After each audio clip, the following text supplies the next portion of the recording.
Basically ready? Hang on just a second.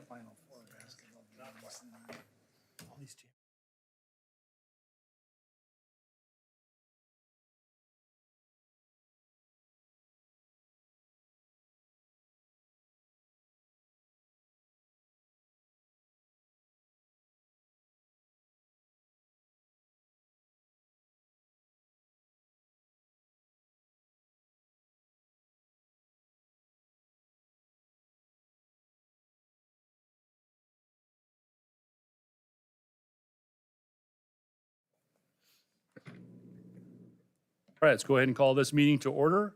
Please stand and join me for the Pledge of Allegiance. I Pledge allegiance to the flag of the United States of America and to the republic for which it stands, one nation, under God, indivisible, with liberty and justice for all. Good evening, everyone. Okay, let's move to approval of the agenda. I'll move we approve the agenda. I'll second it. All in favor? Aye. Any opposed? All right, board business. At this time, Mr. Superintendent, would you please introduce us to Bruce? So we have comments from the public. Oh, comments from the public Prior first? to that, Oh, I'm the sorry. I Holly skipped it. board I was so happy to do excited. that. Yeah. He has made. Let's an do appearance. comments of the public. Okay. So we had one public comment tonight. It was from Senator Yee. The commenter made 3 points, expressed concern about test scores for students in math and reading, particularly at our lower socioeconomic schools, requested information about an improvement plan, requested agenda topic to be added to the next meeting. We will, and May had asked for a mailed set of the plans in writing, and we will put that together and we will mail that to her. Thank you. And as we move into board business, we have hired Bruce Schmidt from Gresham Barlow School District to be the new assistant superintendent. He is in the district several days as he transitions into the job this spring. We are excited that he is here tonight. He has a long, successful career as a secondary administrator in the Gresham Barlow School District, including principalships at the middle school as well as at the high school. I believe it was 9 years that he served as the principal of Sam Barlow School in the Gresham Barlow District. He has served this last year in a director position at the district office. We are excited to have him, and he is here tonight, and I'd like to bring him up so that he can meet all of you. So come on up, Bruce.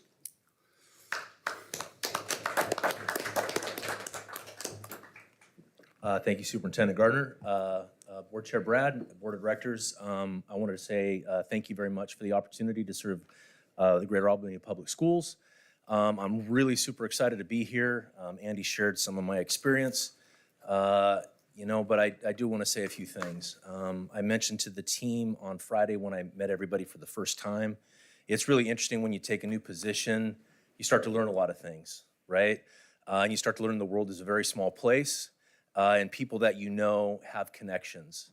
I do want to say that it's very comforting to know that I'm coming to a space that has a fantastic reputation. Through architects, project managers, instructional leaders, everyone has had great things to say about the Albany Public School System. Looking at data, performance, schools, there's amazing things going on in the district. You don't have fantastic high schools with such high graduation rates unless it's not happening in a K-12 system. So that's really exciting to have the opportunity to come in and work in a system that is very functional with the opportunity to make it even more refined and better. I am a student-first individual. It's why I got into this business. This is my 31st year. I won't say it too loud, but I came from California. Don't shoot me now. But I moved from California in '98. And I've been with the Gresham Barlow School District for 26 years. I found it as a home, a great place. Both my boys went through the Gresham Barlow School District, so I took pride in that. Both my boys went to Sam Barlow High School, so when you have faith in a system and faith in a community, you put your own kids through that system. I noticed that about Albany when I looked at the website every school is listed as the number of generations of students that have gone through a particular school. That's an amazing characteristic, an amazing attribute of the community, and something that I can see that people really believe in. Again, super excited to be a part of this. I'm here to serve and here to serve the students and community members of Albany, and hope I can bring some great things to the table and help us be more successful. So, Thank you. Anybody have anything to say? Welcome. Yeah, thank you. Thank you and welcome. Looking forward to working with you. Thanks so fantastic. much for being Looking here. forward to working with you. Thank you for coming up. Absolutely. Thank you. Just another comment. Bruce received several awards. They were listed on his resume, and I think in his bio, you may have seen those. One of the things that I think is interesting about the awards, they were not sought. Those are not things that you apply for. Those are awards that are given to you because of your service and recognition. And I think we have a really great person who's come to join us. Outstanding. Okay, moving on to E1, the 2024-25 Board Meeting Annual Calendar. We can either have a motion or we can have discussion first. This, to me, looks like it's what we've talked about for a while, so I move to approve the 2024-25 Board Annual Calendar as presented. I'll second. Any discussion? All in favor? Aye. Any opposed? Passes. Superintendent comments. Okay, won't be too long tonight. Just have a few quick notes. We are in the budget process. I'll leave the majority of that to Jane during her discussion. We are also bargaining again with teachers this year. This will be the replacement agreement to the 3-year contract, which is ending in June. And we have been at it. I believe we've had 3 meetings. They are more businesslike than some of you would remember, having been through the classified, which was entirely collaborative. It's a little more on point and businesslike right now, but that is to the good. And we are in the process of working towards a complete offer. On May 3rd or May 5th, we will have exchanged all things that will be considered in the contract. And so we'll work for that. That will also include the economics of the agreement. And so at that point, we'll see what the work is. And I know they're going to work this week to make sure that we have the whole offer from each other by that point. But it's been enjoyable so far, and we'll just continue to work with them. That's all I have tonight on that. So you'll recall that we have 3 goals, and I'll take you through these. This is just a brief update. Some of this, of course, is TBD, to be determined whether these goals will all come together. But we'll walk our way through this. First one was district instructional leadership, supporting instruction. We wanted to put principals directly in classrooms more, understanding where our people are in terms of what they do in the classroom every day. Second was a balanced budget for next year through the improvement of fiscal processes. Finally, community engagement to support community understanding and acceptance. The district instructional leadership, we will still be working on this goal next year. One of the primary products that we have to develop is just a new rubric that defines instructional practice. We want to clearly begin to push and work on how we support people to change what they do in classrooms. And we see a large number of people that do good things here. Want to make sure that that's evident as well. We think that we support, particularly in many buildings. I know that Tangent's here tonight. They have great support in terms of how they are working on their teaching with Gretchen and Jess, I think. Prepare principals to implement higher rates of formal and informal observations. We're trying to get principals to be in classrooms more. And of course, we'll be moving on to the new evaluation system as we come through next year. And then how we bring teachers in as young teachers and are able to move them to great teaching quickly. We are working with the Center for Educational Leadership We have teachers as well as administrators on that. We are spending time 3 or 4 times a year going out to buildings. We are doing that in conjunction with Corvallis. We have one group that's actually seen more schools in Corvallis than they have seen schools in Greater Albany. And we will use these to help inform what we are going to ask teachers to do. And again, we started the year focusing on getting principals into classrooms more.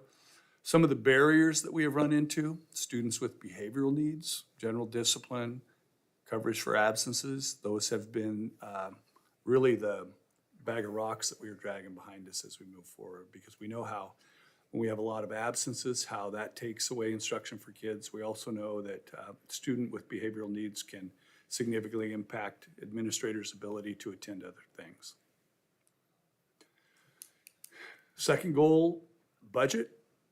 And we are ongoing, of course, bargaining, and then the budget situation that we have right now will both play a role in that, and that is all coming to be worked on here over the next 2 months. And so this goal will be met, and you guys will know because you will vote on the budget as well as a contract. And so we will see how sustainable we are. We believe we can be sustainable and move on into the next biennium in good shape. And then number 3, community engagement through public presentations, sustain community engagement, develop a general awareness of the core value of acceptance, the need for all students to belong and achieve to their potential, and the district's commitment to clearly communicate when staff teach topics deemed controversial. So we are working on our bias incidents as we go through this year. We are continuing to evolve that, and I think Kelsey will talk more about that later in the meeting. Controversial topics is currently being worked on with the committee. We will not have the same policy under the same name. Again, we are, among other things, changing the name of that policy and working on that. We've had a group of people who spoke at the first hearing that we conducted, and they have been very thoughtful, and I've really enjoyed that conversation with them. We've met at least 4 times. We are almost tired out, but we are very close, I think, to coming back with something that will work and that everyone can be happy with. So, and that's all I have at this point. Okay, let's see here. We're at board member reports. Oh, yeah. Sure.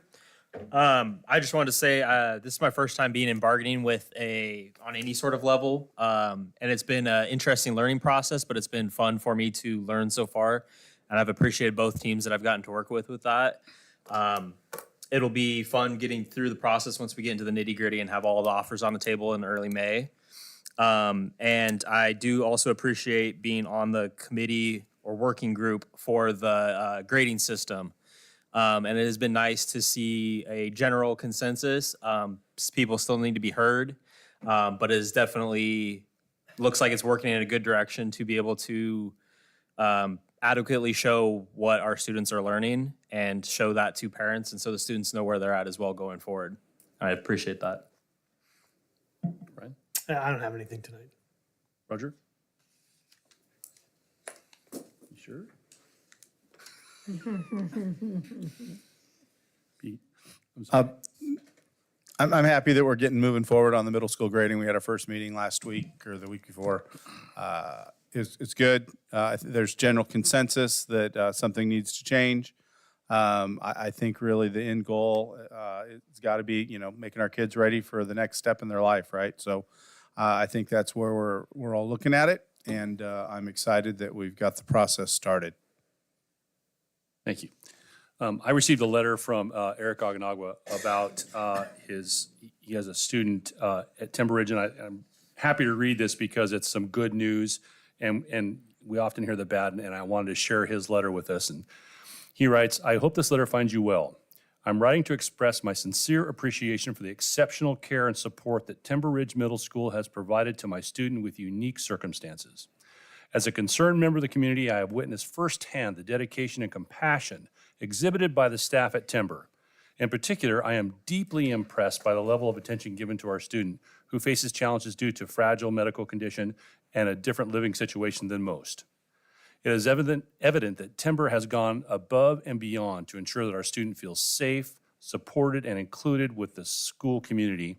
For example, is taking the same math class back to back, ensuring comprehension and building strong math platform, speech pathology, and referral to a counseling clinic.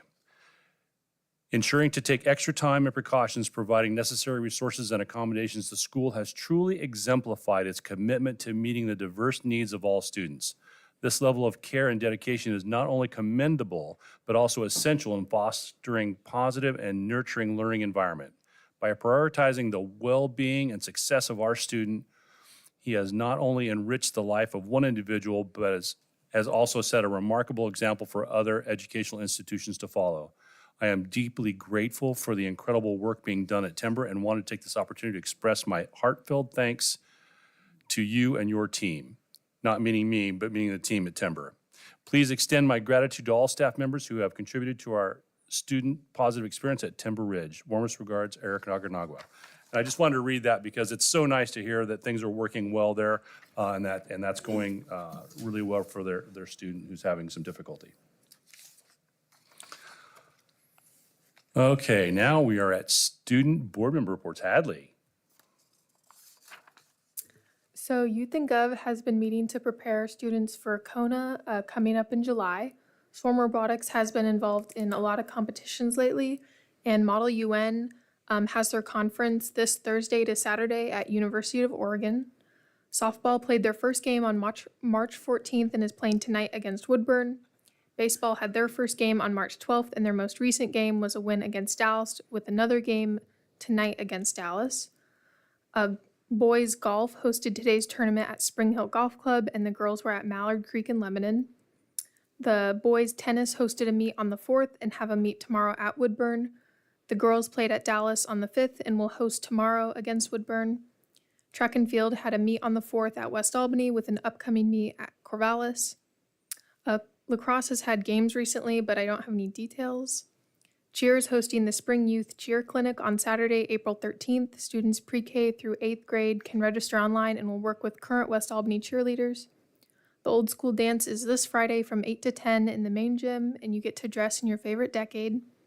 Jostens will be in the lobby on Wednesday to hand out cap and gowns to seniors. There will be a senior class photo on the 17th in the football stands.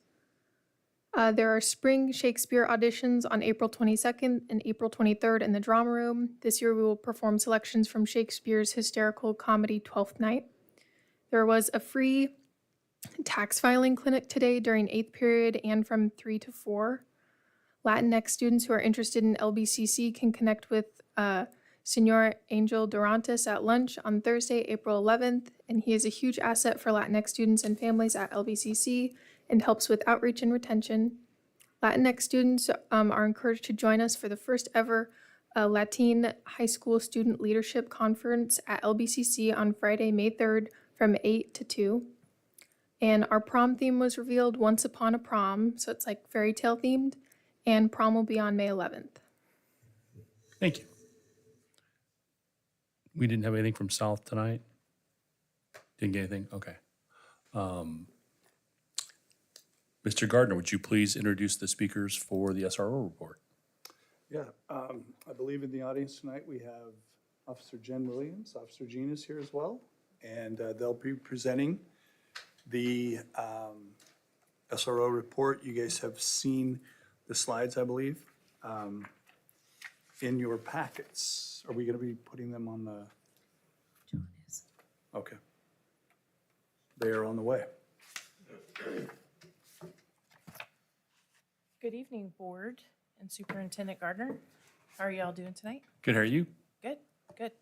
So we bring you this report, which last time, if you don't remember, we had 8 offense reports. This time I'm happy to announce we only had 7, one less. So some of the ones that I particularly, some of the highlights for this last quarter were, we had what was considered a riot under the law, which is basically 5 people or more. This wasn't like a California-style riot. This was like an Albany-style riot. So there was only like minimum, there were 6 people involved, but it was all females. And then about 30 people watching and recording. So we dealt with that. I had a couple sex crimes that were investigated, and I had my first in 25 years psilocybin mushroom case. So they're not very popular, and that was found in a student's locker at West. So that was just recent. And then we're not obviously dealing with any crimes in the grade schools, but we're seeing, like Superintendent Gardner talked about, behavior issues, which seem to have a lot of mental health underlayment. And so just collaborating with those schools on how we can assist them with either meeting with parents and or conducting a stat to do some type of behavior plan or safety plan, if you will. And then some of the other positive things that came out of this last quarter was 2 of the, I believe, senior girls at South Albany went to the state wrestling tournament, and both placed at the state wrestling tournament. One was a senior, and it was her first year doing wrestling and first year placing. So we presented them with some coffee cards. And then there's also a student at AOS that I had arrested last year and really worked with him to get DHS involved in his family situation. And in talking to the principal at AOS, he is a 4-point student now and has been at school and attending school, thanks mostly to his girlfriend, but whatever works. So I presented him with a subway card, and I want to make sure that he knows that I can see his improvement. So that was another thing, and so that's what I have for you. Gina's got a really long list, so I'll let you go. Hi. Jen said a lot of positive things. I'm going to go into some of the cases that were investigated within the last couple of months that are a little bit more serious, just to give an idea of what we've been doing. So it is a little bit long, excuse me. On January 5th of this year, the Lebanon Police Department requested APD to investigate a report that was made to them due to a conflict of interest that the Lebanon Police Department had with someone that was involved, the victim. It was reported that a female school employee had sexual relations with multiple students in the past who are now adults. After many interviews and a thorough investigation, I arrested the school female employee for online sexual corruption of a child in the 2nd degree, luring a minor, and sex abuse in the 2nd degree. That case is still pending in court.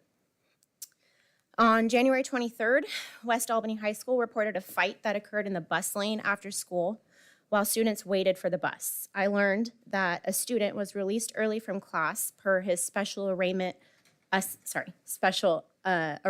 from prior physical offenses with students that he's had. So he waited in an alcove for the victim. I learned that the student got upset with the victim during the last period of school simply for beating him in a study review game. So the student waited in the alcove near the bus lane.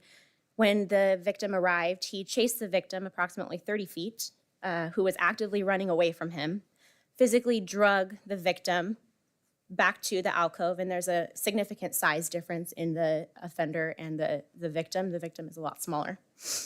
Drug him back to the alcove where he kicked, punched, and strangled him for over a minute. The physical altercation was over 3 minutes long. That student got arrested for kidnapping in the 1st degree, strangulation, assault in the 4th degree, coercion, and disorderly conduct in the 2nd degree. This court process is still pending. However, the student was under 24-hour supervision in his home, where he needed to wear an ankle monitor until recently. The student was expelled from West Albany High School for this event, and this case is also still pending. The victim is doing well. On February 28th, a female called in and reported that her husband was suicidal with a shotgun to his head in the backyard of their residence. After reviewing the call, I observed the residence was just 1 block south of Takina Elementary School. I contacted Principal Richards, and advised her that the school needed to go on a secure hold. And she was very quick to respond to that, and I really appreciated that. She didn't ask many questions except got the immediate details that she needed and put the school on a secure hold. And once that person was safely taken into custody, our communication went on with removing that hold from the school. But I wanted to formally thank her for her quick actions. On March 14th, Lafayette Elementary School reported that a student showed up to school with marks on his arm. And the student stated that they were from being spanked by a belt from his mother. After investigation, the student's mother was arrested for assault in the 4th degree after additional marks were located on the student's body and interviews were completed. DHS, Department of Human Services, was involved, and the student and his siblings are no longer in danger. On March 21st, this is my last one, I promise. There's a lot more, but these were the bigger ones. On March 21st, Timber Ridge School reported that a 13-year-old female student disclosed that she was talking via Snapchat to an adult male. After interviewing that female and obtaining the tablet that she used to communicate with this male, it was obvious that the adult male was aware that she is 13 years old. A search warrant was authored to obtain the identity and location of this adult male. He was located in another state, and the investigation is still ongoing to send this report to that police department in that jurisdiction. So I am the cloud on this parade right now. I'm sorry. There's been a lot of positive things that I've heard in this meeting so far, but on my perspective to end this, I really appreciate the involvement that all of the administrations have had with with all of these investigations. They've been very helpful. All of the principals, teachers, staff members have been overwhelmingly welcoming to us in our investigations. So I just wanted to say thank you. I'm done. Great. Question? go ahead. If I may? Yeah, please. So the first incident you were talking about, Yeah. was that a teacher in Albany? Was Lebanon. that Lebanon. Lebanon High Did it School. Connect to some of our kids? No. Okay. No, okay, sir. Thank you. You just got connected to be an out of pocket person. So they requested APD's involvement because of a conflict of interest that the Lebanon Police Department had with the report. Thank you. Any other questions? Well, so I'm looking at the first graph that you put up, the data, the hours at each school. There's a pretty big difference in the way the middle schools are consuming hours, and I wonder if there's a specific reason for that. Specifically, if you look at Calapooya's number compared to the other 3 middle schools. Sure. 1 second. Calapooya. Where are the hours? I think it may have cut off. Can you pull that? Can you see? What are we looking at? This is a bigger one. Second line. Jen, here. This one? Okay, so that could be just an error. We have not spent over 150 hours at Calapooya Middle School. That could be a data error. Okay. Yeah. And to kind of clarify on this, we're currently looking at additional options. Our Power BI doesn't seem to pick up like when we started doing a lot of second rounds of lockdown drills at schools, so it doesn't encompass that. We've done numerous career days this spring, and so we're looking at how to incorporate that into these numbers as well. And just to let you know, if we get dispatched to a call and we go somewhere else or we do something else and don't clear it, that could be a reason to why there's a disproportionate amount of hours. Yeah, I mean, the 150 is a third of the total. Yeah. So that's a pretty significant data blip, right? Yeah. Okay. Yeah. It says 124 at South Albany High School, but that should probably be like 200. So. Okay. Any other questions? Yes, so you said that we had 7 offenses, yet we had 9 arrests. Yes. How does that work? So you can have one call, but then you can have multiple crimes out of that call. Okay. Out of that one call. Like, for example, the riot that she described, 3 people were arrested in that. So it was one offense, but it was, 3 different charges. Okay, or got it. arrests. and so then what are on-call hours? What's our class mean? Reports, usually, on how much we're doing reports on given incidences. Okay. Thank you. I just want to say thank you both, and thank you to your teams for the effort and the time you've put in, especially on the tougher things. It's not something you can just do at work and it doesn't go home with you. So I just want to say thank you both for that. And Appreciate that. if you could tell your teams that, Thank you. thank you. Any other questions? I'd say thanks too. The other thing I would say is, I know when we had the incident that, I think it was Takina, that were locked down and stuff. Yeah. Please, if there's lessons learned or, communication is something we always can do better at, It sounds like the principal itself worked really well with you and did what you needed, but we as a whole need to work real well with the community to let them know as soon as we can and vice versa. Yeah, we did have a similar incident with a sex offense and a sex offender that was unaccounted for. Oh, that's what I'm thinking about. And so that was a completely different call, and we do have a debrief on that coming up next week to go over what could go better, what we could do different.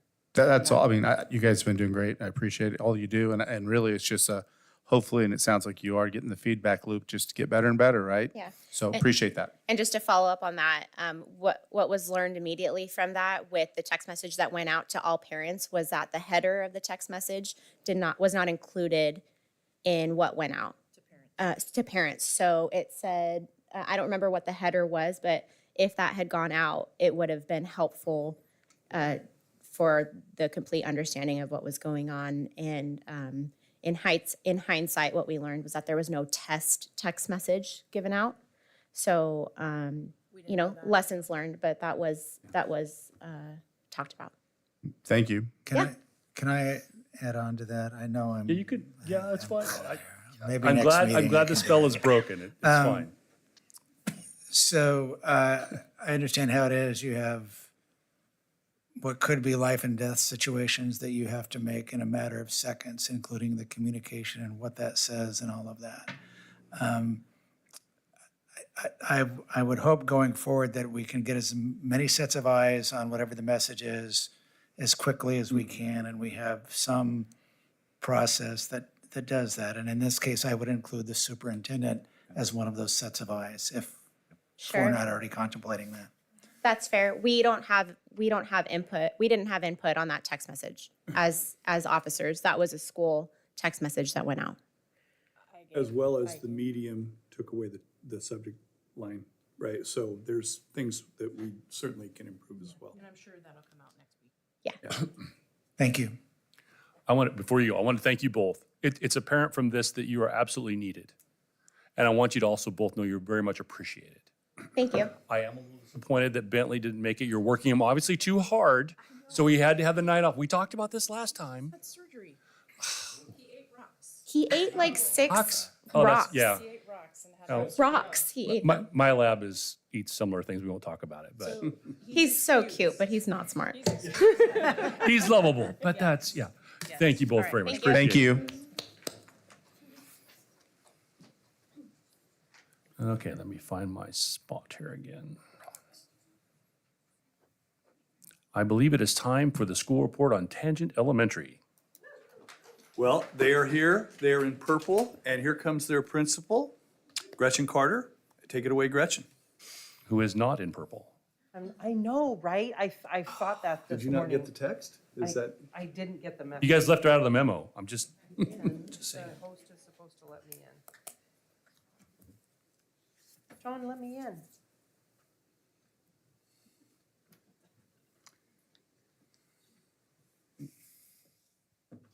I updated my client, I updated everything.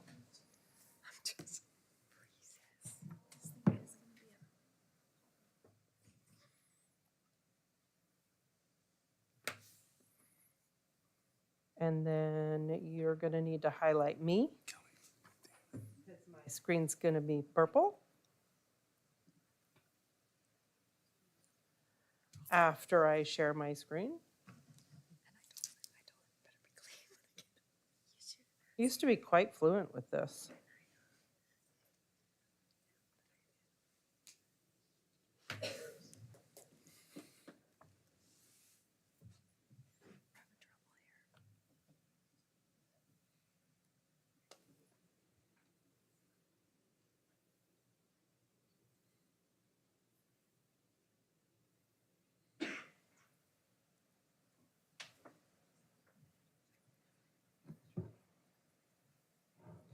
I don't want to erase. I need to turn this on. Don't want to record anything. But here, when I click on share screen, and I get this, and so it's got to do. I think that's what she's doing. And then I went to this, turn this on. Okay, I'm gonna have to just quit and reopen. And it'll be great. John, I'm coming again. Please let me in. Green. No, I Oh was my talking to gosh. Hadley. Oh my gosh. I did not eat any rocks. I should get a couple more minutes. Okay, John.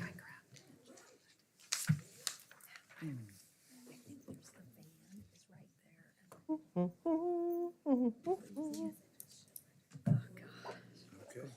here we go.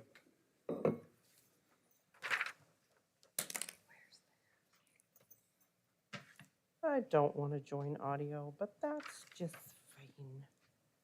Da, da, da. Ta-da! Victory. So, good evening. That was a great, smooth start. Super excited about that. Let's not remember that part. I just want to thank the school board and Superintendent Gardner for letting me come. I also want to welcome my little purple committee back here. The Purple People Eaters are some of my staff that came to support me. So Tangent has a strong belief in equity, diversity, and inclusion, and we believe that everything we do at our school is intended for all children. And if all children cannot access it, we don't do it at our school. Some people don't appreciate that, but it's just what we believe. And it's not me. And actually, I've learned a lot from my teachers that they push me to make these kinds of decisions. So at Tangent, we have a K-5 school. 2.5 years ago, I could say 3, we added a preschool.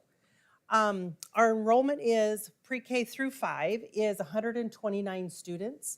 And the demographer a couple of years ago made a plan with a neighborhood that's coming in our area that we're going to grow about 10 kids a year. And so far that's been true. Our preschool this year, we bumped up from 17 students to 18 students. So we allowed one little person in. As of today, we have 25 families on the wait list for next year, and we only will have 12 vacancies. So 12 of our 4-year-olds are leaving, but we're going to keep 6 of our 3-year-olds.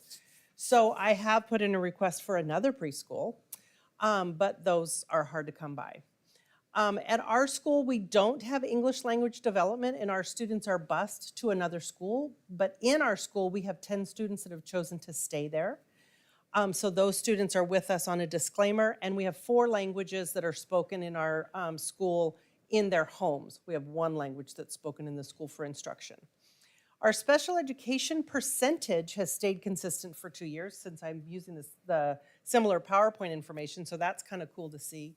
We also believe strongly at Tangent that we do a full inclusion model as much as absolutely possible. Sometimes it's not possible. Sometimes a student needs to be pulled out of their gen ed classroom to go someplace else to get something specific. Hand-over-hand keyboarding training, really specially designed services because that student is so far below.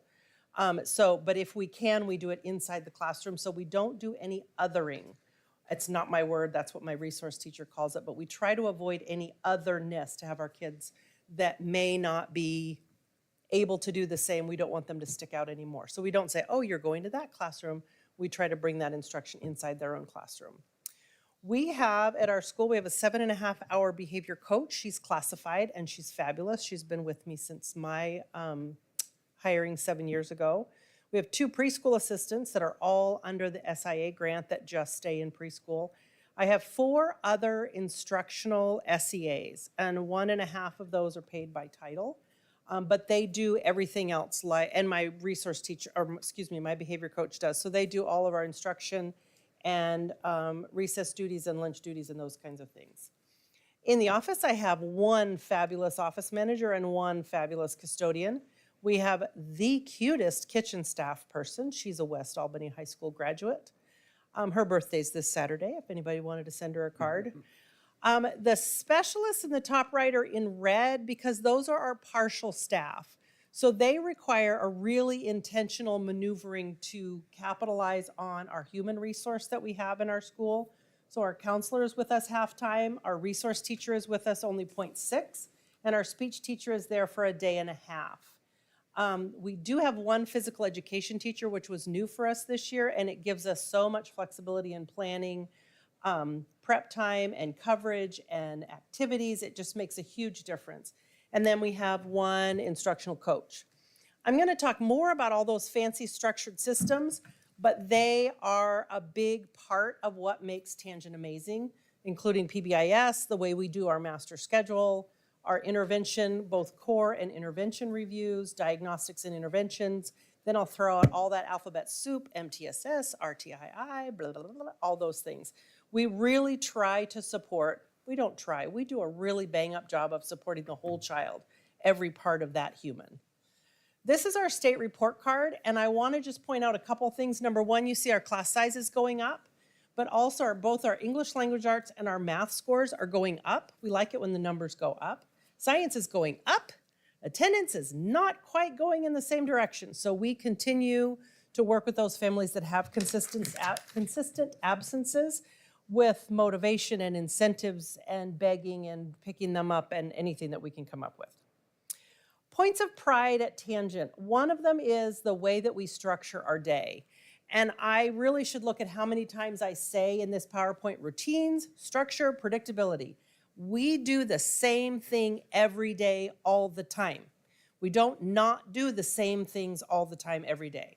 So our master schedule is structured in a way that kids get whatever they get, and that schedule stays the same 5 days a week. Every minute of every day is accounted for. Any decisions we make it is it going to impact instruction? What part of instruction? Is it going to be a small group impact? We look at how it's going to alter a kid's access to instruction. Our math, reading, and writing small groups are very, very intentional and targeted. I'm excited that I've got some folks coming to visit in May, so I will show you beautiful graphs and color about how we do our groups so that kids are getting exactly what they need, both in core instruction and in that intervention. Our school-wide systems, here's our alphabet soup. Positive behavior, intervention, and supports are just how Tangent does business. We try to look for as many ways we can add positiveness, don't think that's a word, into our school day so that kids feel appreciated, seen, and loved every single day. CHAMPS creates that structure in the classroom, in an assembly, in recess, in lunchtime, everywhere we go, we do that CHAMPS. So we let kids know ahead of time, this is exactly what you need to do in order to be successful. Our multi-tiered systems of support run through both reading and math. We also have an ongoing behavior situation with a single student.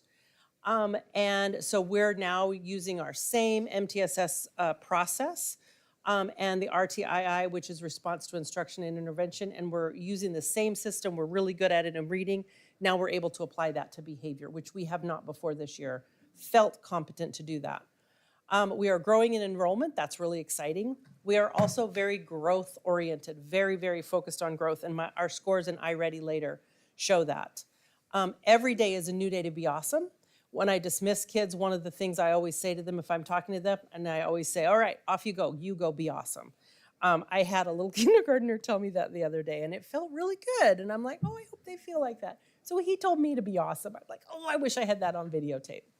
Here is Tangent's new track. Knife River came in and donated the surface and the flattening and all of that so that we could access our track when it was really rainy. I also want to thank the board and our facilities department. They were able to funnel some funds and get rid of that haunted building that for some reason last year I said 15 times in my presentation. So I'm not going to talk about the haunted building because it is gone. So we have this beautiful grassy area out back. This is not it, but this is the track. So here are some challenges and barriers, challenges, and support that we have or need at school. Those partial FTE are a challenge for us. However, what that does is it means we just have to schedule our day and our master schedule really, really carefully. So I know that my resource teacher is going to be available at this time. I know that speech is here at this time, so we have to do IEPs at this time. So we are just super intentional about every minute. There's not a lot of like, oh, we're just going to do whatever happens. Everything is really pretty structured. Another challenge, but I wouldn't say it's a barrier because I have amazing classroom teachers that lean into everything hard with me. As a small school, when we're looking at second grade data, we are looking at one person's data. When we're looking at all the behavior issues in fifth grade, we are looking at one person's class. So they don't have anybody to share the pressure of, oh my gosh, I'm not doing great in this subject, because it is that one teacher. And they feel it, but we support them through that, and they are appreciative of that. Another thing is when you have small numbers of kids, when you have 3 kids that grow, it really changes your score. When you're a really small school and you have 3 kids that fall below, it really changes your score. So every child and every score counts in all of our schools. We see that impact quickly when you have small numbers. One of my personal, I think, biggest barriers that really bothers me, and I used to lose a lot of sleep about it, and I'm getting better now, is the fact that our students, once they are identified in our tangent boundary area to need English language development services, they are then bused to another community. And it makes me sad that my tangent neighborhoods are divided because students that need ELD services go to another school instead of me keeping those schools. And every year I beg, let's start our ELD at Tangent this year. And we haven't yet, but I'm not going to give up. I will keep bringing it up. We also don't have a lot of funding for extracurricular activities, which require our staff, and they're very successful, to work on grants and other things to bring in that money. We applied for 5 Albany Schools Foundation grants this year, and we got 5 Albany School Foundation. And then I have a teacher that she applied for 2 outside of Albany schools, and she also got funded for those. Our focus group, we don't have any subgroup that is statistically significant. ELD students, special ed students, they don't rise to the number that make them statistically significant. So our focus group is focusing on all of our students that are below or well below in the area of reading and math. Our special ed students are part of that, but we don't want to just focus on 14 people. We want to make sure we're focusing on everybody that needs that. So we've broadened that. We are closing and striving to eliminate that learning gap, and that is one of our biggest priorities for Tangent, is to figure out how do we get these kids up to these kids. When I took on this school 7 years ago, we had a triangle that was upside down. We had this many kids that were in the red, and it's supposed to be 20%, and we had this many kids that were in the green. So we finally this year, and I think statistically last year I had the same thing, is that I have an actual triangle. So the majority of our students are on and above grade level, and I have that really small fraction, which should be between 15 and 20%, and we've met that. And I think that has a lot to do with our, thank you, preschool program, our kinder program, our Jumpstart Kinder, extended Jumpstart Kinder, and just the consistency that we have had. So our growth, our goal in reading was based on a tool that we didn't know. So the way we wrote it, we're not thrilled with it, and that's what you do about goals is you rewrite them because we didn't understand what iReady would say for us. So our goal was for students that are below, or well below or below benchmark would meet 25% of their stretch goal. And so we're still targeting on those kids that are not achieving where we want them to be. So these are the dots, stand for each grade level in our school, and all of our grade levels except one are having high growth, and then they move to the right and they're having high performance. So we're really excited about those dots that are up there in the upper right-hand corner. And then we look at why are those dots that are on the left, while they are high achievement, how do we get them, or high growth, sorry, how do we get them over? to the high performance. That's a mouthful. This graph is really exciting. This is again in reading. This is the goal, the graph that came out of iReady mid-year. We should be at 50% of progress towards meeting our annual typical growth. And our students are at 70% meeting that typical growth. So my hope is, more than a hope, but if we are there at 70% mid-year, hopefully that means we're going to be at 120%, which means we're going to move kids closer to that stretch goal, which was our original goal, because this is growth towards typical growth. This is a fun graph. I'm sure you've seen a lot of these as you've been here, and I want to just refresh that the little shiny red, which is what my coach calls them all the time, are the little red that have all the jugga jugga lines in there. That's a professional word, jugga jugga. You're welcome to use it. So the jugga jugga lines on the red are 3 years below, the red are 2 year below, and the yellow is 1 year below. The same thing on the green jugga jugga, those are the kids that are at and above. So we looked at reading growth. I don't have numbers on this graph, but if you look at the little bars that are under the thicker bars, that was our score in the fall. And so you see that all of our red bars are getting smaller and all of our green bars are getting huger. Also a professional word. Feel free to use that at any time. This is overall, so this one gives us some numbers so we can put some quantifying on it. The red, again, on the right-hand side of the red, the shiny reds, we had 15 students in the fall that were 3 years below grade level, and we have reduced that as of January to 10 students that are below. Again, every single student raises or lowers our percentage significantly. The same thing on the green side, we had 15 students that were in the shiny green, and we now at mid-year had 30 students. So we doubled that. That's something to be super excited about. These are the things we're doing that's moving our reading work. Our teachers believe really strongly in the unit mapping and the ELA focus on what does the standard say, what does the curriculum offer me, what do I need to add or change or maybe get rid of that isn't working, and what do I need to do to make that better. Our teachers, my teachers, talk about how they teach from that unit map, so that unit map is really turned into their planning for literacy. And they'll bring me in and show me like, oh, look, I've got the links here, I've got this here. Oh my gosh, this makes so much more sense. I won't add that they were a little bit resistant last year because they're sitting in the room behind me, but they're very happy this year with the work that we did last year. Right? Okay, good job. So we also do a heavy amount of data collection. We are collecting data points on our kids that are below and far below consistently. But if you're going to collect data, you need to look at it. And so we are really consistent with our IPS process, which is our individual problem solving or child find, or just problem solving. What is going on with this student? What can we do to help them? And then our multi-tiered systems of support are looking at our small group and making sure kids get exactly what they need for what it is that they're missing. We wouldn't know what they were missing or what was tangled if we didn't have those data points. And so our instructional coach has a beautiful data sheet that just like, wow, is really impressive. But when you're looking at one individual kid, we can really track what's going on with them intensely. It's awesome. We also do a lot of celebrations. Our monthly reading awards are fantastic. The spring coming up, we are going to do peer walkthroughs. Originally, we thought we were going to go look and talk and give feedback on just teaching reading.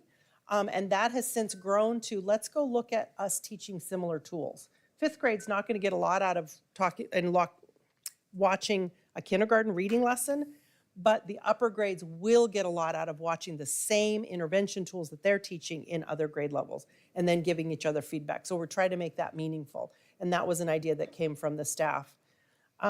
We engage our students in goal setting for the end of the year for our end of the year benchmarks. And then we use our end of the year benchmarks to set up our reading small groups for the fall so that when students come back, we're not running around like, what do we do? Where do they go? We already have a plan. We can already start with reading groups, which is really routine, structure, expectations.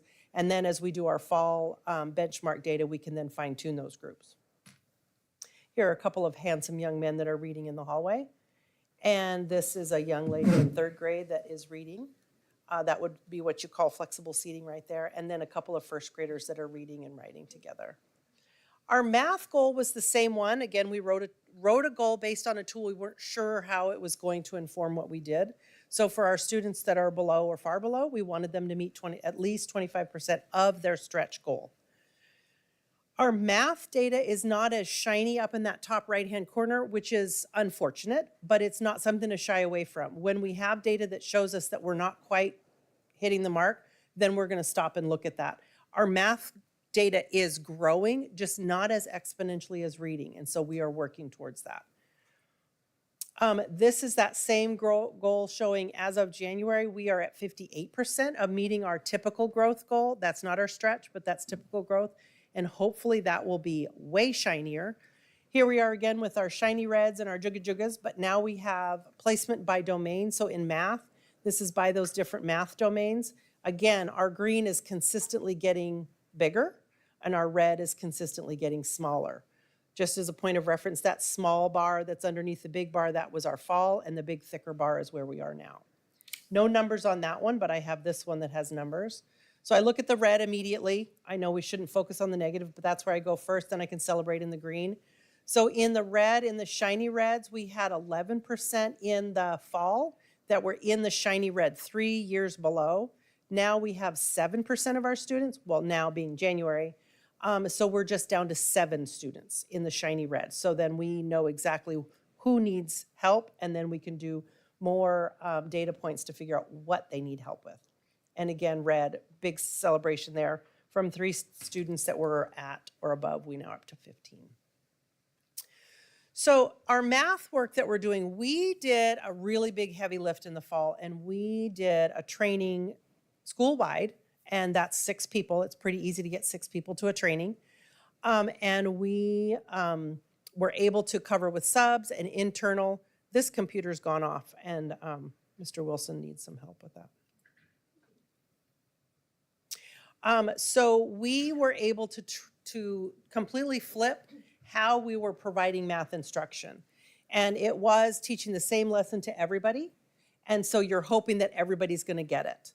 And we switched that, and I won't even try to explain. We call it fruit salad. I won't try to explain how we throw the fruit, mix them around, but it allows the teacher to pull homogeneous groups and teach kids at their different levels in math to teach that standard, while kids are in the classroom in heterogeneous groups. So they're mixed up. There's a high reader and a low reader in the same group, and they're practicing on things like fluency, fact memorization, problem solving. I'm walking around the room in my head. And again, the board members that are coming out, we're going to go see that in 3rd grade when you come to visit. So that new sort of way required teachers to have materials for kids to do out there.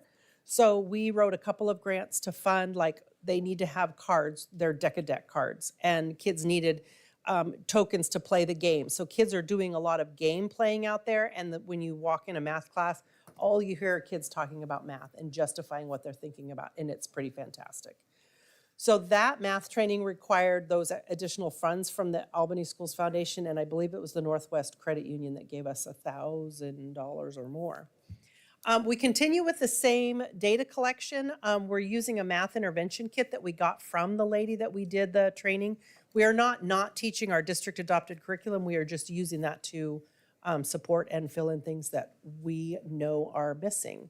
One conversation we realized when you have a small school and you're doing a vertical alignment is teachers are talking to the one below, like, why the heck don't any of my students know how to do blank?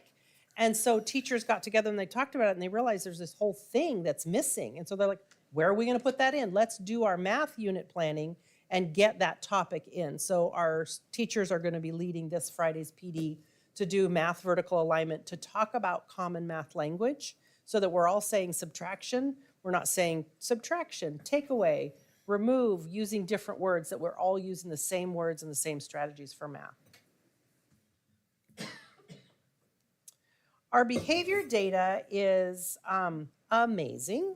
So this graph shows blue was last year. The red is this year. So you can see one thing I like to point out, the kids in kindergarten are in the tall blue one, moved to 1st grade in that little red one. So we're seeing growth of when kids are getting better at being kids. But this is overall data improvement. When your data numbers are less than 5, it makes creating a data goal really challenging. So we this year decided we were going to fine tune and just focus on 3-5, and we were going to focus on respect. And so we built in some lessons. I have one more graph before I talk about the lessons we did. So this is again last year in purple, this year in orange, with the types of behavior problems that we're having. And so we are looking at this now, thinking about our goal for next year.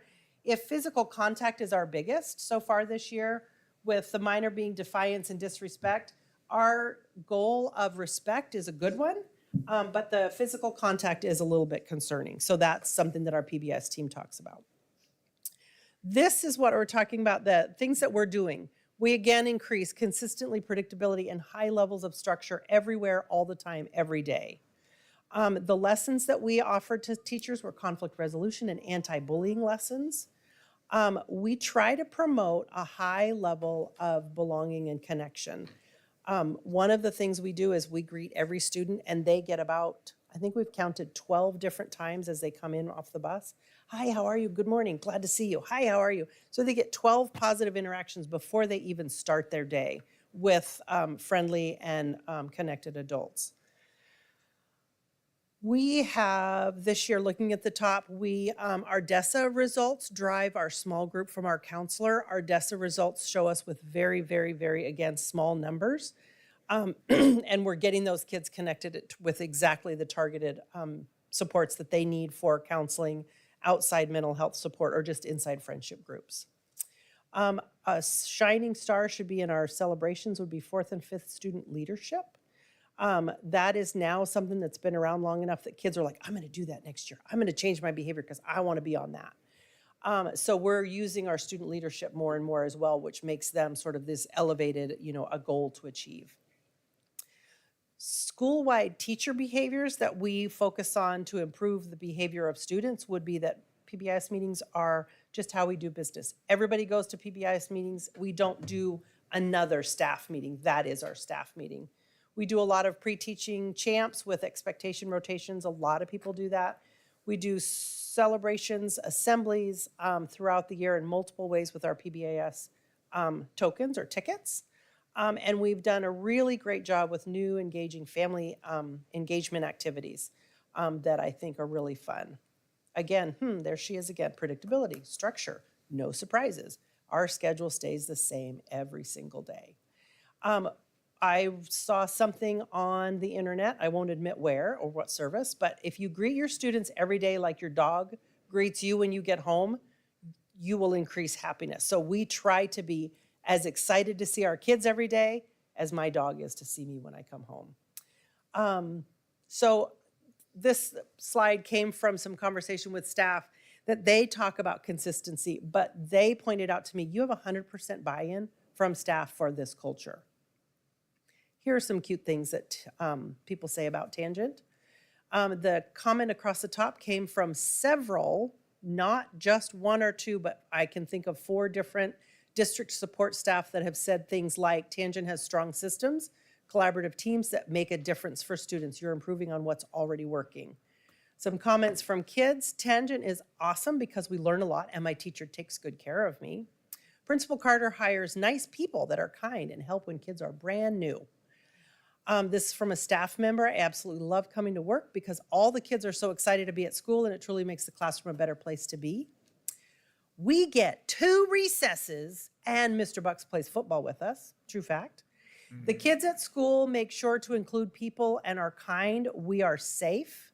This is from a 4th grader. Tangent is like a big family, but not really big. And then this one was from a 5th grader. Could have been a 4th grader, 4th or 5th. I apologize if I got it wrong. Everybody plays their part of being a teacher, a friend, and a student. Here's an example of a superstar assembly where I got on the wall and was duct taped. And that's a once in a lifetime experience. I will never do that again. No. I'm thinking that's pure panic right there on my face. And then here's a picture of Mr. Bucks playing football in our beautiful field. Does anybody have any questions? Go ahead, Pete. Sure. We hear over and over again about attendance being such a huge issue, and it's obviously something we need to improve. You showed us the data for last year. How's your attendance from last year compared to this year? I have not pulled like the percentage because I'm not looking percentage-wise. I'm looking at that person and that person and that person. So I mean, I could list the names and I know exactly who they are and what we're doing for those individual kids. But again, when you have one student that has a significant attendance, it pulls it down really Sure. quickly.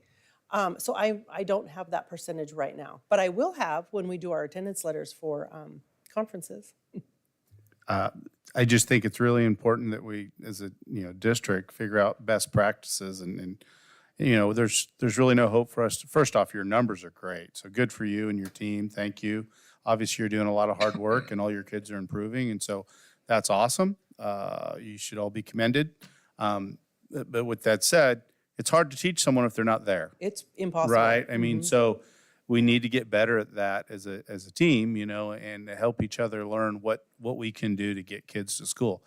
I think part of that myself is the community understanding it's a huge problem. I think culturally it just seems to be more acceptable not to have your kids in school, and that really isn't culturally acceptable, right? We need them in school. Otherwise, they're not going to achieve their dreams, and mothers and fathers won't be happy with how things go for them. So we need kids in school. So Agreed. And K-5, it's usually not a student issue. It's a parent issue, working, babysitting, priorities. It's hard to incentivize a student to come to school when they really can't drive themselves to school.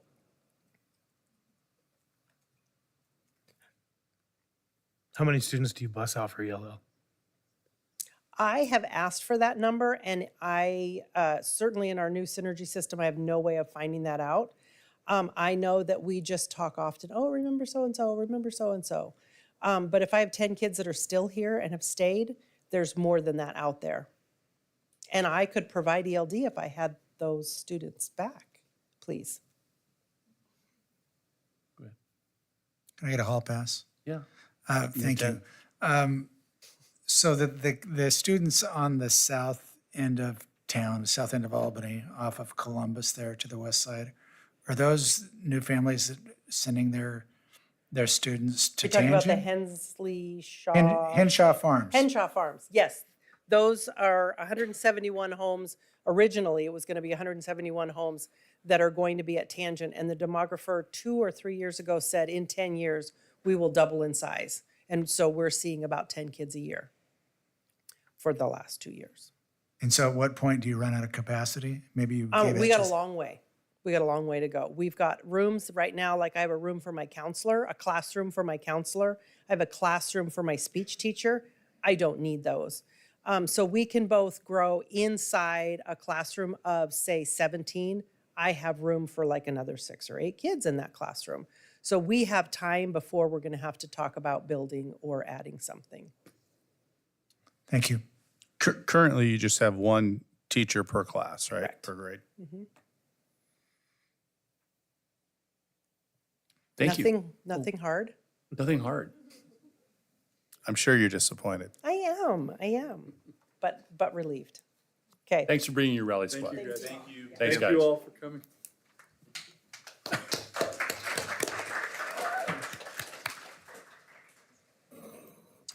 We now have Rich Engel, We do. Thank you. the principal of West Albany High School, to present on West. All right, let's see if I can get this. I actually had to practice this morning because I haven't done a screen share since COVID, so.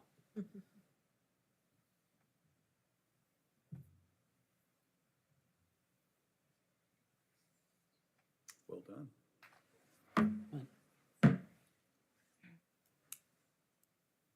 All right, thank you for having me. I'm Rich Engel, principal at West Albany High School. Here in the back is part of our administrative team, Jessica Smith, assistant principal, Sean Saxon, assistant principal.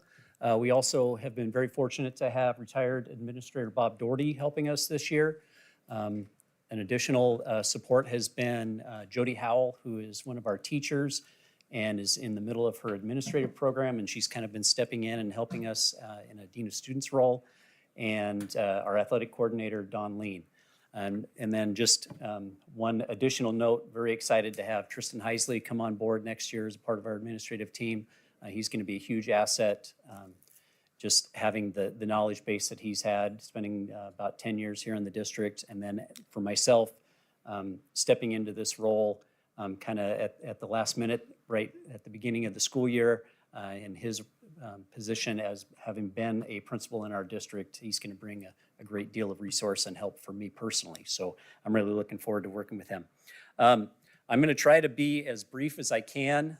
Anytime that I get an opportunity to really talk about the great things that our kids and our staff and our community at West Albany are doing, I could talk for days and days, and I don't want to do that. I know you have a long agenda.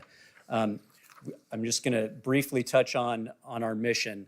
And this was created about 6-7 years ago, and has been revamped kind of over time. But we want to graduate culturally responsible students empowered to achieve college and career success. That's our job, is to get our kids ready to go into the world. College is great, but it isn't for everybody, and it isn't the end all be all. And so we want them to be ready for whatever it is that has them ready to be successful, and they're culturally ready to engage with our communities. So here is our school report card 22-23. It actually reflects the 21-22 school year. At that time, we had an enrollment of 1,193 students. Our current enrollment, glad to report, is up from this time, and this was as of last Wednesday, and so we're at 1,256. I believe that West Albany and South Albany are the two schools that are kind of maintaining, if not growing slightly, in order to balance out and keep the district overall enrollment at a pretty much a zero net gain or loss. And so that's a positive, especially in today's climate where we're losing students across the state. So here again, 21-22 school year, we are incredibly proud of the things that our students are able to accomplish and the things that our staff is able to help our students accomplish. Our graduation rate, we are consistently in the top levels across the state, but particularly in schools our size in the 5A and 6A classification levels. It shows 92%. There was a data reporting error, and so it was actually at 96% in the 21-22 school year. And then our 5-year completion rate was at 99%. All of that, there's a large number of people that play into that. Obviously, the staff that is so dedicated to making sure that our students are successful, but it also goes back to our feeder elementary and middle schools who are preparing our students for when they come to us. They're doing a fantastic job of those kids walking into the doors of West Albany High School and making sure that they are ready to be successful. And in addition, just the systems that have been put in place, I'm going to give some huge kudos here to Mrs. Orsborn, who set the standard for what it meant to be a Bulldog. It's just not going to help you here. Carry on. Hey, that's okay. It's okay. But establishing the culture and the climate that we have at West Albany that has our students and our staff and our community wanting to be a part of that and wanting to be a Bulldog. The last piece that I would talk about in terms of our ability to have such a high graduation rate, I think West Albany and South Albany, as the two comprehensive high schools in town, benefit greatly from the great work that Albany Option School provides as well. And so I'd be remiss without acknowledging them and being able to meet the needs of those students that are just not able to navigate the world of a comprehensive high school for a variety of different reasons, in addition to providing those opportunities for students to achieve their GED when there's other circumstances that prohibit them from earning their diploma. There are I could have had 22 pages of pride and promise things. Again, go back to our 4-year graduation rate and our 5-year completer rate. We are incredibly proud of that. This last year, 2023, we had a 97% graduation rate. The piece that I would like to note of that, and it'll get when we get to our goals, we have a goal of 100% graduation. Anything less than that, then we're not meeting all the needs of each and every student. And so that's disappointing. But I will tell you that a piece of this 97%, that includes students that have graduated with a regular diploma, and that includes students that have graduated with a modified diploma. But students that have officially graduated, it's an Oregon-recognized diploma with an extended diploma, are counted as a completer. They're not counted as a graduate. And so we have a handful of students each and every year in our foundational skills program that, due to cognitive issues or severe medical issues, are not able to access grade level standards, whether that be through a regular or modified diploma. They earn an extended diploma. And so that percentage, if those were counted, would likely be much closer to that 100% range that we are shooting for each and every year. We're incredibly proud of the progress that we're making post-COVID on our 9th grade on track. Prior to the COVID year, I believe it was 18-19, we had 94% of our freshmen on track, which means that they are passing 6 out of 8 classes each semester. And again, when we get into our goals and the data, it will show the progress that we're making there. We have an incredibly dedicated staff and community that their sole focus, and they are laser focused on this, is meeting the needs of each and every student each and every day.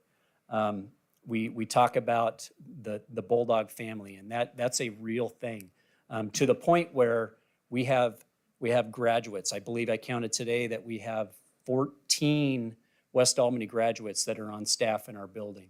In addition, part of that family is the number of married couples that we have working in our building. People come to West Albany, whether that being as a student and they want to return, or they come to West Albany as a staff member and they don't leave. People come there and they retire from West Albany. It truly is a family. The students in the community are a part of that. And then the last piece to talk about is just our staff's commitment to high leverage instructional practices, the culturally responsive practices that we incorporate, and then we want to try to increase the amount of student oracy that we're having in the classroom. The number one most important factor in student learning is the teacher in front of them. And our teachers are 100% dedicated, as are the teachers at Tangent, as are the teachers at each and every school in our community. But that, I will go to my grave saying that the teacher in front of kids is the most important factor in their ability to be successful. We have 3 primary focal groups that we're looking at with our goals this year. We're looking at all students, obviously, but then we're also focusing on our students with disabilities and our English learners. Much like Tangent and not having a English language development program, we had one going way back when I was teaching in a classroom in the mid-2000s, and then it shifted, and students that attended West Albany that had English language development needs, if they wanted to receive those services, then they were going to South Albany High School. And so in 2021, I believe, is when we were fortunate enough to be able to provide those services to our students again. And so slowly those classes are growing, and we're able to meet the needs of those students. I'm not a big fan of the word barrier. I prefer challenges. Attendance, Pete, you brought it up. I believe pretty much every principal that has come up here has talked about attendance being a huge barrier. We run about in the low 90s on a daily basis, but our regular attenders, as you saw on the state report card, is low. I think it was at 63% in 21-22, and the state average was 64%. It's something that we at West Albany, and I believe that we in Greater Albany Public Schools, need to address. One of the key components, and I really believe this, was when attendance services was dropped from the Education Service District. That had a huge impact. Now, I have to acknowledge my bias. I used to be in that position way back in the day and worked with Mrs. Knofsger at the ESD. But the person that we had, particularly that worked in Albany, worked here for a great many years and knew all of our families and was able to have those conversations with families. It wasn't about the potential fine for not meeting the compulsory attendance law. It was about the connection that she was able to make. The relationships that she had with those families, was able to go into the home, have conversations. That had a huge positive impact overall on attendance, not just in our building, but in buildings around the district. And then one of the other challenges in our goal for, that we'll talk about, it's I believe our third goal on advanced coursework, is two populations that we need to increase are students with disabilities and our English learners.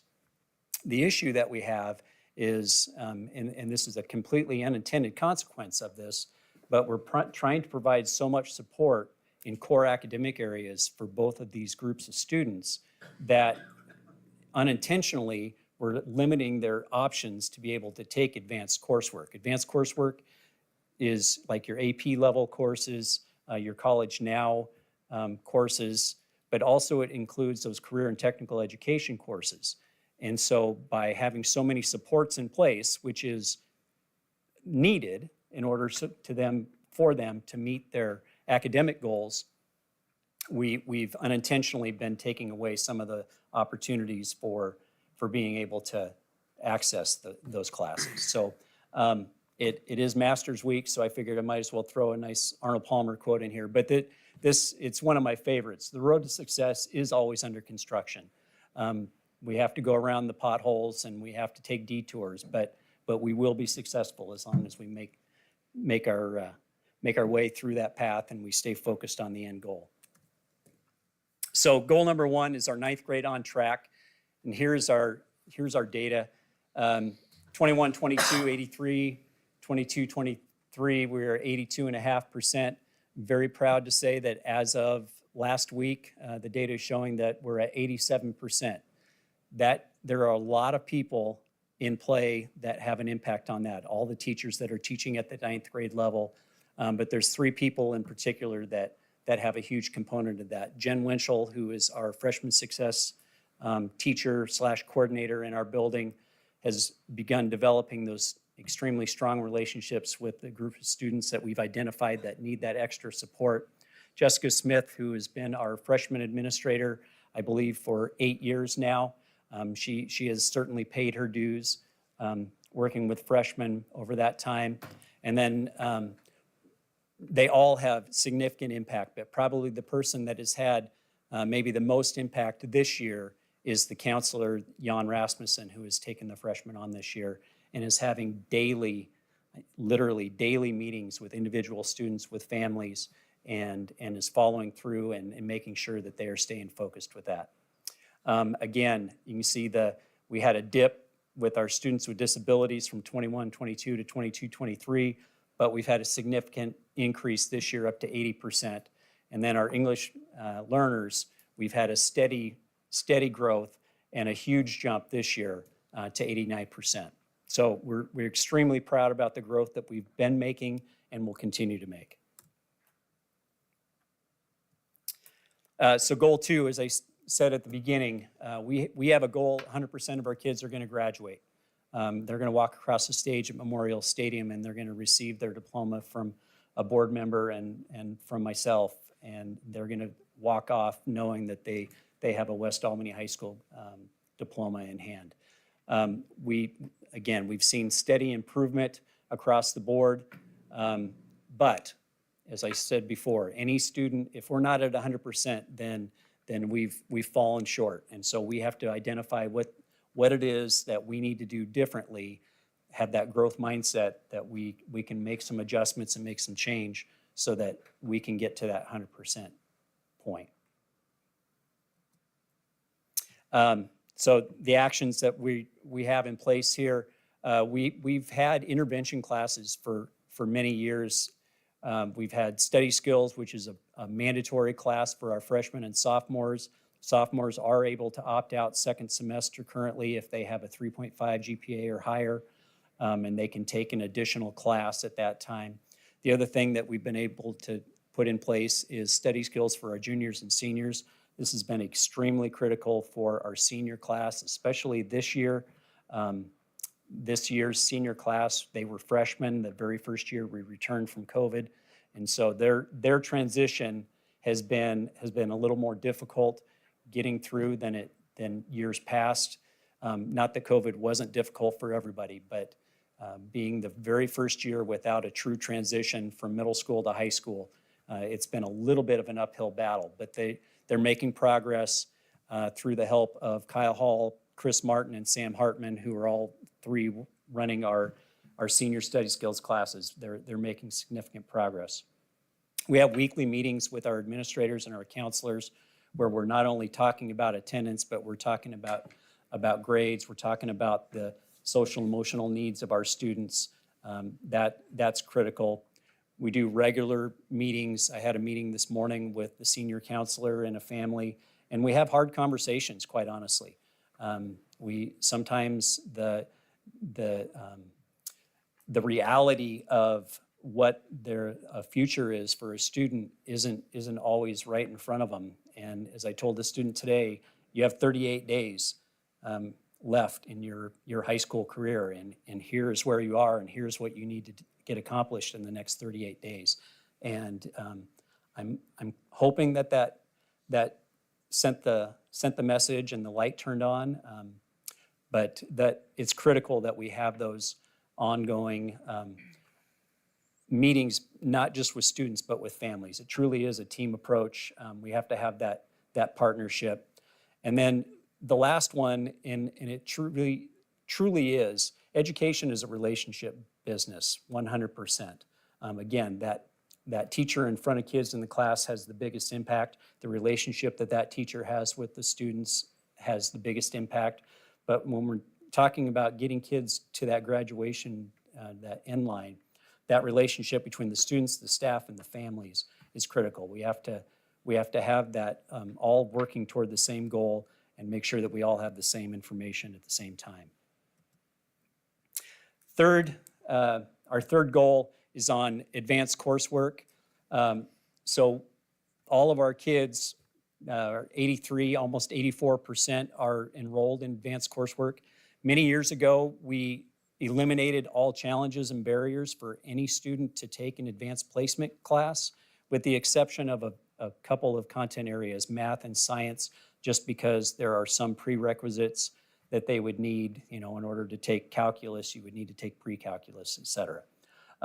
But all other AP courses, if a student would like to challenge themselves, they can do that. The other piece of advanced coursework, as I said before, is career and technical education. We've been very fortunate over about the last 7 or 8 years that we've expanded our CTE offerings a great deal. We have a ton of pathways that our students can become CTE completers. We'll be acknowledging those students at the end of this month at Academic Awards.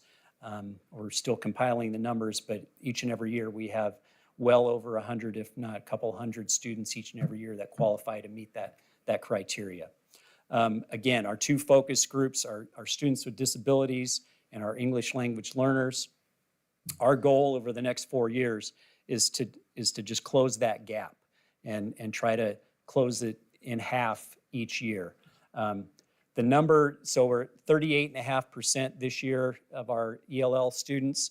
We have to remember, though, we're only talking grades 11 and 12, and we only have 13 students in that program. And so 5 of the 13 were currently enrolled in what qualified as advanced coursework. And so again, as Gresham was talking about, in terms of when you have smaller numbers, 1 or 2 students either way can make a significant impact. And so that becomes our focus going forward. How we do that, again, we look, how can we remove those barriers and those challenges so that kids can have the advantage of having access to that advanced coursework. We've expanded CTE, as I said, but we can always grow more, and we can always get better at what we do. And so, as I understand, going into this next year is difficult times, but as we look down the road, as the economic future hopefully gets a little more positive and our budget and FTE allows, we can expand the offerings so our kids have more opportunities. I think the other thing that will be beneficial, it's particular to this, is with the two comprehensive high schools likely going to a common schedule. We've had years, we've always had kids that have been able to access back and forth, but when you're on a different schedule, it makes it a little more challenging. And so I think that will allow more opportunities for West Albany students to potentially take offerings at South Albany and South Albany to take offerings at West Albany. And then just a real lasered focus with our special education case managers and our ELL staff to identify the students and the best practices to make sure that we're getting them in those advanced coursework offerings while providing the core academic supports that they're going to need to be successful and ultimately be a graduate from West Albany. And then the last piece, there's some things, I'm not going to read them to you. We have a student comment, a parent comment, and a staff comment. I think the staff comment is the most pointed and probably sets the tone. The one line that really sticks out to me, though, is while the culture and the pursuit of excellence and continuous improvement thrive and are unwavering, the heart of West is the people. Again, that goes back to the relationships. We have, as every building does, but as the proud principal at West Albany, I just have to say, we have some of the best staff around, and I'm incredibly proud to help lead them, to lead our kids to be successful. That's all I have. Pete? Sure. Attendance is huge. You know, is. I mean, we need to make some huge improvements in that. I know some of the issues, ESD doesn't have the ability anymore. The state has dropped rules that kind of allow us to hold feet to the fire. You know, I mean, the reality is if we don't get kids to school, how are we supposed to teach them? How are they going to be successful adults if they don't have the tools to get through high school successfully? You know, I really hope we put some focus on that. You guys do a great job getting people to graduate. I think that's fantastic. I think one of the things we could really do, and always, you know, you kind of have seen it in the last few years, is one of the problems has always been the product you get initially, you know. And I hope the middle school grading and figuring that out to be a little bit more in line will help a lot of those kids not be as shocked by the differences between middle school and high school. Sure. I mean, there's always going to be differences, right? Absolutely. It's more social, it's more independence, all that kind of thing. But we should try to set them up for success as much as we can. You know, thank you for what you do. Thank you. Having said that, I realized that I skipped over, I didn't wear my glasses, so I was trying to look on here. I skipped over the line where we were talking about ninth grade on track. And I will say that, you know, I believe it was back in 2008, we started the transition summer school at West Albany. And I believe at that time is when there was new board policy about students that if they weren't meeting certain criteria coming out of middle school, the plan was there had to be an alternative. And at that time, the alternative was Albany Option School. Well, Albany Option School wasn't, nor are they today, large enough to handle the amount of students that would have needed that support. And so that's when we started the transition summer school. This will be the 16th, 17th year in a row that we've done that. And again, Jessica has taken that on since she's been an assistant principal. And it really helps set the foundation for, it's not a large group of students, you know, it's about 30 to 40 students typically each year that we're able to bring in, but they're able to access, get an idea of just the lay of the land of the school. Every year, freshmen come in, whether they're coming from Memorial or NAMS or Timber Ridge, Calapooya, or from out of district, everybody's new. And I think that's what we try to get our freshman kids to understand, is that this is a new experience for each and every one of you. They have an opportunity to meet some of our staff and get some exposure to what the academics are going to look like, all while having a little bit of fun. And they can actually, if they put the effort into it, they can earn a credit or a half credit through that time. And so we're trying to set the foundation and have had great success with that. But you know, it is true. We have a group of students that come in, and sometimes it takes the whole first semester, if not the whole first year, to realize there truly is a big difference between middle school and high school. And if I if I don't pass a class, I'm going to have to retake that class. And that sometimes is a little eye-opening for students. Another thing I'd like to talk about real quick. It's unfortunate truth, but it also the truth, at least me. I mean, we all had kids or experiences. You know, I had kids I went to high school with that quite frankly went to class and did better because they wanted to be involved in extracurricular activities. You know, and we have really, as a state, as a district, gotten away from that. You know, I mean, legitimately what you need to be grade-wise have to be eligible to be in extracurricular activities, pass 4 of 8 classes. You have 4 Ds, 4 Fs, you're eligible. You know, that's kind of crazy. And I've heard we're trying to maybe move that bar a little bit. I mean, it's really not about, I mean, we want them to be involved in extracurricular activities, but even more important, we want them to be successful in life. You know, if you get 4 Ds and that's what you do all your high school career every semester, wow, you're setting yourselves up for not a lot of success. Yeah, the OSAA has standards. You have, and that's not to correct you, it's 5 out of 8 that they would have to pass. They have to, 2.5 credits. And then they have certain standards that they have to meet going in from freshman into sophomore year. You know, they have to have. But you're right. The bar is not very high. The other side of that coin is those extracurricular activities are a lot of times the things that keep those kids engaged and in there. And I completely agree. I mean, I know many kids who that's what makes them come to school, have to go to school. But I mean, let's use those tools to have those Correct. kids be successful. Yes. Let's have that help them focus enough so they're not getting Ds, but maybe Cs Right. and Bs. Right. You know, that'd be fantastic. Right. Go ahead. Hall pass number 7. Go. Rich, very, very good presentation. And I did cut you off with the bouquet throwing contest for Miss Osborne because I wanted to throw the bouquet. I think that what's happened there at West over the last 25 years is it's remarkable as you look back on it. It started with a guy named Dan Jameson, I think, who came in and really kind of turned things around, and the focus became, one of the focuses was building a team in the community to support the team in the classroom and the team on the ball field, and it's just flowed from there. And Dan started it, and Right. Ms. Osborne took that to a whole nother level, and you've jumped in and not missed a beat. So good for you. I look back, and a lot of time over the last 25 years, there were, as a community, it wasn't a team. There was, it took on a bit of an us versus them by both of the high schools that we have in town. And it seems like we've worked through that and we are truly a team as a district. So Yes. talk just a little bit about your relationship with South Albany. I'm interested in that. Well, aside from the fact that their principal is one of my best friends, so I'll put, again, I'm going to acknowledge my bias here. No, honestly, over about the last 4, 5, 6 years, that relationship has just become stronger and stronger and stronger. And you're right, it wasn't always that way. And I don't see any reason for that not to continue to get stronger and stronger. I go back to if we're on common schedules and we're able to share and we're able to have more communication and are we still rivals? Absolutely, always will be, just like Oregon State and Oregon or any other 2 high school town.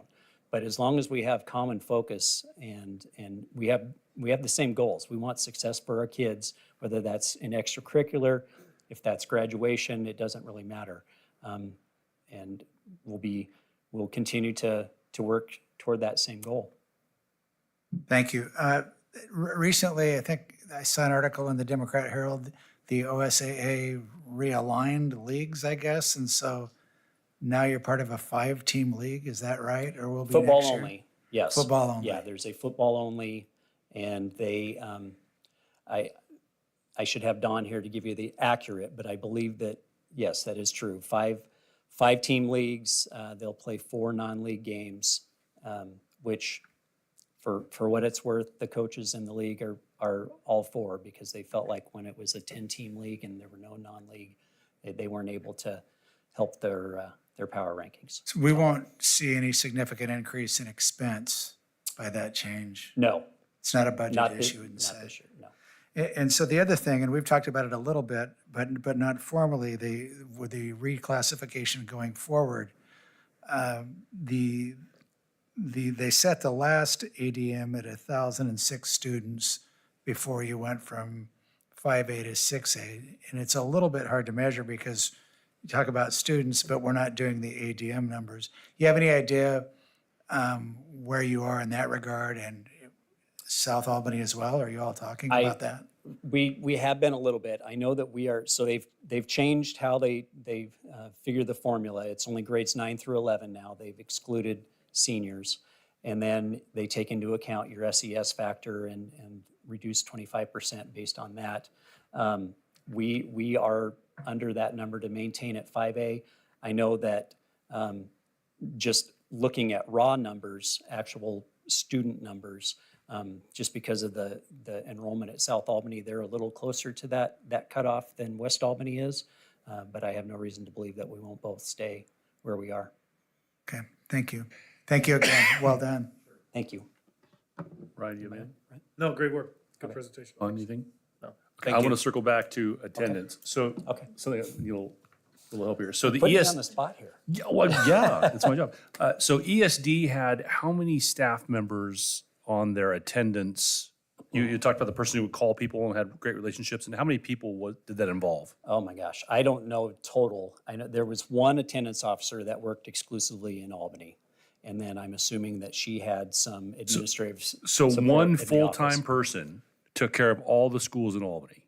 I think they were in a pilot. They were focused on 4 schools. 4 schools, okay. Oh, no, I think He's talking I think way back. Brad's talking about Okay. at the ESD, yes. I guess what I'm trying to get at is how much staff time would it take if we hired someone who did that to try to increase attendance? What's that gonna take and what would that cost?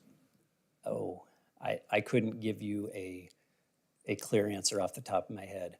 I do know that so Dina Ratzlaff is her name, when she was the attendance officer in Albany, she had a significant impact. I don't have the data, I don't have I understand, specific, yeah. but But it was one person. it was one person. Now, I will tell you, going way back, again, when Jane and I worked together, there was a time I was the only attendance officer for Lynn and Benton and Lincoln County, all 3.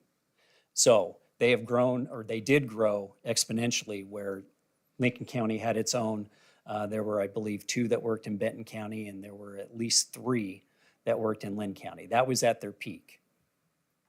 Okay, so I guess what I'm gonna throw out here is that significant impact could be made with a single person who is focused on attendance for the district. Because it's happened 100% agree, before, yes. and it could happen again. Yes. So it's something that we'll try to look at. I mean, right now, the budget is not our friend. Right, And we're trying to deal with that. However, I want to kind of put that to the side, and when we can make the budget work and see if we can't make that happen. Because I think that would be huge for our schools and our attendance and our grades. Right, I would agree. Okay, great, thank you. That's all I think we have. Is that it? All right, thank you, everybody. Thanks. Yay.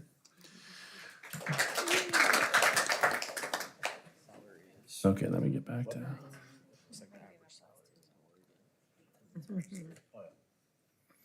I believe we're at consent agenda. Personnel licensed. I move to approve personnel license as presented. I'll second that. Any discussion? All in favor? Aye. Any opposed? Personnel classified. I move to approve personnel classified as presented. Second that. Any discussion? All in favor? Aye. Any opposed? Minutes from regular board meeting on March 11th. I move to approve minutes as presented. Second that. Any discussion? All in favor? Aye. Any opposed? I don't believe is there any old business anybody has to discuss? Moving to K1 reports, business financial update, Ms. Jane. Good evening. So I don't have a report for you tonight, but I just want to talk with you a little bit, give you an update. We are really busy putting together the budget, pulling the pieces together. This week, we will begin our meetings with all of our principals and our directors to find those pieces. And we're looking at all of our grants and the general fund. So the goal is to utilize the grants like ESSER and September 30, and some of the capital projects in ESSER came in lower. So we're moving expenditures as we can into ESSER to help the general fund. So as we look at next year, I know that we will be facing cuts, but as we work this year to try to have as large an ending fund balance as we can, put those pieces together. That's our goal so that we can maintain programs, listen to Rich talk, and it'd be, awesome to be able to keep all of our programs, all of our staff, and that's our goal. Susie and I are working together, putting together FTE, so we'll look at resignations, retirements, and hopefully find the reductions in those places so that we're not actually doing layoffs. And so lots of just pulling data together right now. We received our funding from ODE, and so just putting all those pieces together. Great. Anybody have any questions? Maybe just, Number 8, go ahead. thank you. Jane, thank you. I'm glad you're here and on the job and chose to come here. We have confidence, at least I have confidence in the numbers as you present them. I want to just call to the public's attention and remind the board that what's going on at Silverton, the school district, and they're broke. And they're broke in part because they added a bunch of positions with one-time money that they didn't take a hard look at eliminating those positions when the money went away, or at least that's one of the reasons they give. And so do we have a process to continue to evaluate that? We hired some, and I'm looking at Superintendent Gardner, we as a district hired some positions under COVID because of the extraordinary time we were in. And as we came out of COVID, we've kept many of those positions because the world had, as we knew it, changed. And there was a different level of service and support needed for different things than we did. Are we still tracking that? Any feeling on that this is the new normal and there are no? So I would say that in comparison with some other districts that have really struggled over the last year and going into the end of this year, this district did a very good job of not putting a lot of positions into ESSER funds that would then retire.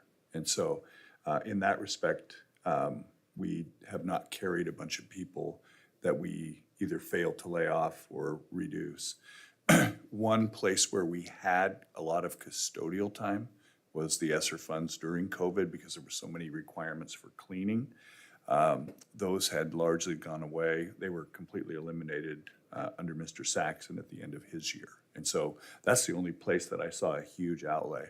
We put a lot of our money into construction, as you will recall, and we were able to burn through most of the balance of that using construction. That if not utilized would have been eventually picked up by the taxpayers. For sure. And I think it made a big difference in some of those. I think the only challenge was it's a set amount of money, and we saw all the escalation in those projects that everybody else saw over time. But we do not face the same really overlay of additional staff that continued to move on, and then some districts were not as aggressive with reducing that. So Roger, something else that we have done is we put technology expenditures for this year into ESSER because they're not FTE, and that allowed us to save general fund dollars. And we put expenditures for our online program, the curriculum, and it's planned, it's already in next year's projection, but it allowed us to save general fund dollars. So that's the way we're closing out the ESSER grant. Thank you. And thank you, Mr. Chairman. You bet. Anybody else? All right. Thank you, Jane. Moving on to special programs presentation. Krista McGuire here, our Special Education Director. She is here as well with Megan Postlewaite and Patrick Kennedy, I believe. Yes. So all three Special Ed Directors are here tonight. Welcome. All right. Thank you for having us tonight. So I am Krista McGuire. I'm the Director of Special Programs, and I am happy to introduce our two program coordinators that are going to be helping present. So I have Patrick Kennedy and Megan Postlethwaite. And so we will go ahead and get started, and I will turn it over to Patrick. All right, we'll get started with our presentation talking about our vision and our mission. Our vision is up there. All staff are united to bring students with and without disabilities together in equal partnerships to build a culture of acceptance and belonging. All staff will ensure that students are able to work collaboratively and are college, career, and community ready.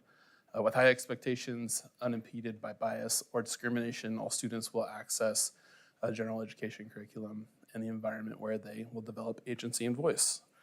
And to accomplish that, our mission is, the Special Programs Department, is to positively impact the quality of life of students with disabilities and their families by educating, affirming, and inspiring each student in equity-embedded school system. So quick facts about our department. We currently have 4 administrators, who represents 4.0 FTE. We have 2 autism consultants, 174 classified assistants. In our CTP program, we have 2 teachers. We have 3 dedicated IEP writers, 34 resource teachers. And our specialized classroom teachers, we have 24. We have 5 school psychologists that represent 3.2 FTE. We have 4 school support specialists, just under that in FTE. We have 1 social worker. Our SLPs, we have 14 and slightly under 11.25 FTE. We currently have 1,313 students with IEPs. Our licensed practicing nurses, we have 5, and we have 5 RNs. All right, so I'm going to take you through some of our data pieces. So one of the cornerstones of special education is their students' rights to be educated in the least restrictive environment. And so our goal, as I believe both of the principals mentioned, our goal really is to have as many students as possible receiving the majority of their education alongside their students, their peers that don't experience disability. And so the percentage of students that are in class 80% or more of their day in regular classes, we saw a slight decrease from last year. So I have kind of the trends for the last 4 years. So we did decrease to 72% of students that are in the regular education 80% or more of their day. As I believe it was Rich pointed out, that when students are removed from their regular education classroom, they do lose opportunities to be in either higher level classes, CTE, some of the more enjoyable parts of their day. The other real area that we look at is the percentage of students that are in class less than 40% of their day, and we didn't increase there. We had a slight increase, but not really a significant increase. We've still kind of been trending down, so that number represents students who are outside of the general education classroom for the majority of their school day. And so where we really see that we kind of rose a little bit was in that middle ground, the students. So typically that represents students that might be pulled for like 2 class periods at the secondary level, which is the 40 to 79% of their day in the regular education class. So sometimes when you add that 1 extra support class, that really changes that number and that statistic. And when you think about it, adding 1 extra support class, especially at the secondary level, does mean that you're taking away 1 opportunity for some other, likely more engaging class. And so that number did increase 3% from 15% to 18%. So that kind of middle ground. This is that same information just in graph form. And so there was slight changes, but not anything significant in terms of changes for that. This is our percentage of students by eligibility category. And so these are the 12 areas in the state of Oregon that you can be eligible for special education. I think the The highlights on this are we continue to decrease the number of students who qualify for special education under the category of specific learning disability. Specific learning disability.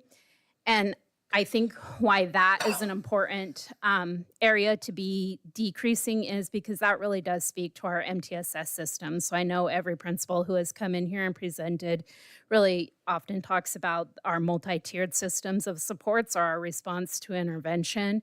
And so it is our students who are eligible under specific learning disability that are the most likely to be positively impacted when we have strong systems of support with interventions, particularly around our reading interventions.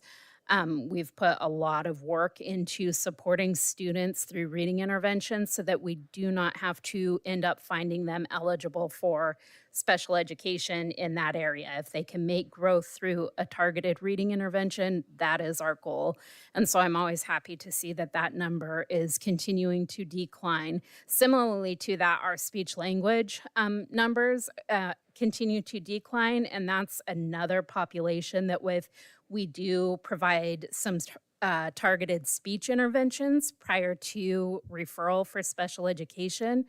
And so when we can see students either not have to end up being found eligible or getting them exited more quickly with really targeted speech supports, that is obviously what our goal is. And then the third area that I think really is impacted by our multi-tiered systems of supports that we're really starting to fit into an MTSS system is our behavior and our behavior interventions.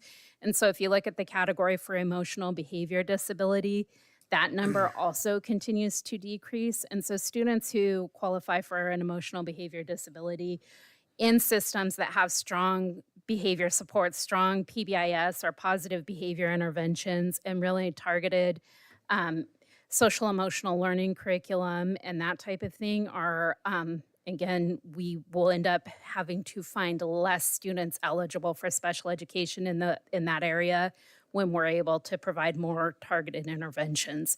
Some of those other categories aren't really going to make a difference if you're providing interventions in terms of eligibility. If you're deaf and hard of hearing, you're going to be deaf and hard of hearing regardless of interventions. And those numbers, as you can see, have stayed relatively consistent.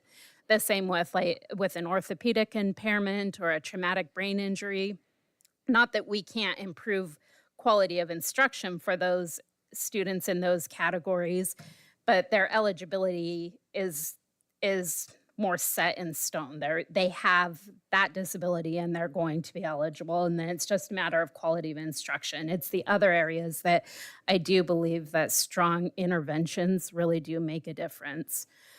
The two areas that we see continue to rise, other health impairment and autism spectrum disorder. Those are more medical-based disabilities that rely on doctors having a medical statement and a diagnosis, and then also developmental delay. And I know when I spoke last year, I explained to you that in Oregon, developmental delay used to cap at kindergarten. When students started kindergarten, they could no longer be found eligible under developmental delay. And so it's been roughly about 5 years that that has now been extended through age 10.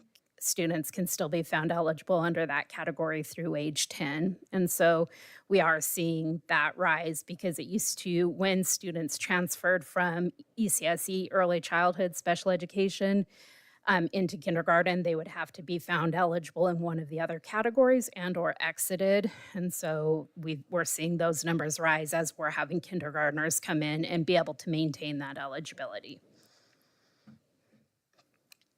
This is our data about eligibility by race and ethnicity.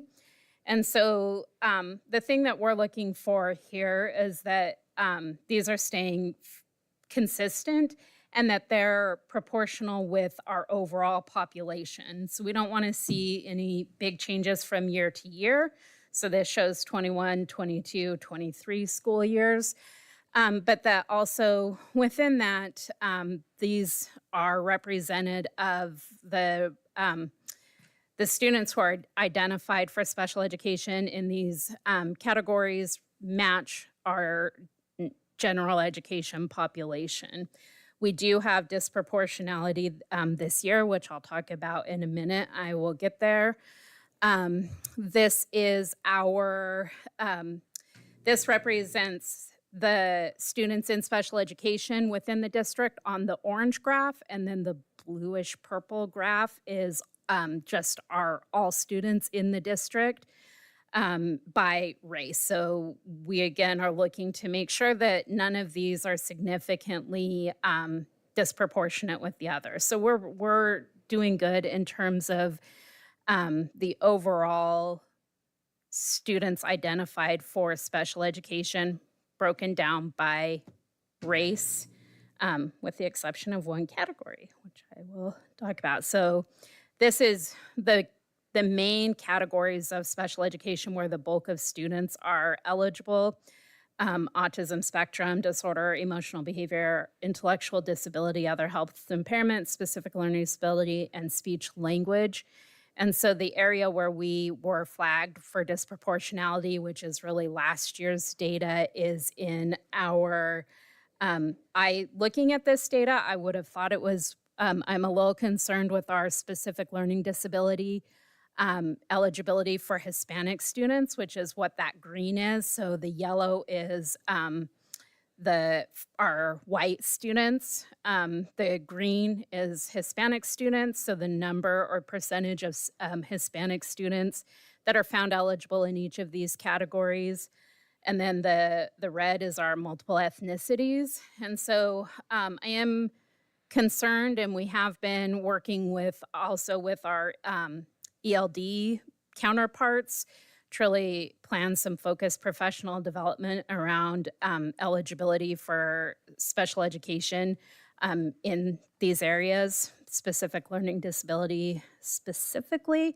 But the area that we were flagged for disproportionality is in our emotional behavior disability and our students who are multiple ethnicities. And so 18% of the students who qualify for emotional behavior disability are have multiple ethnicities.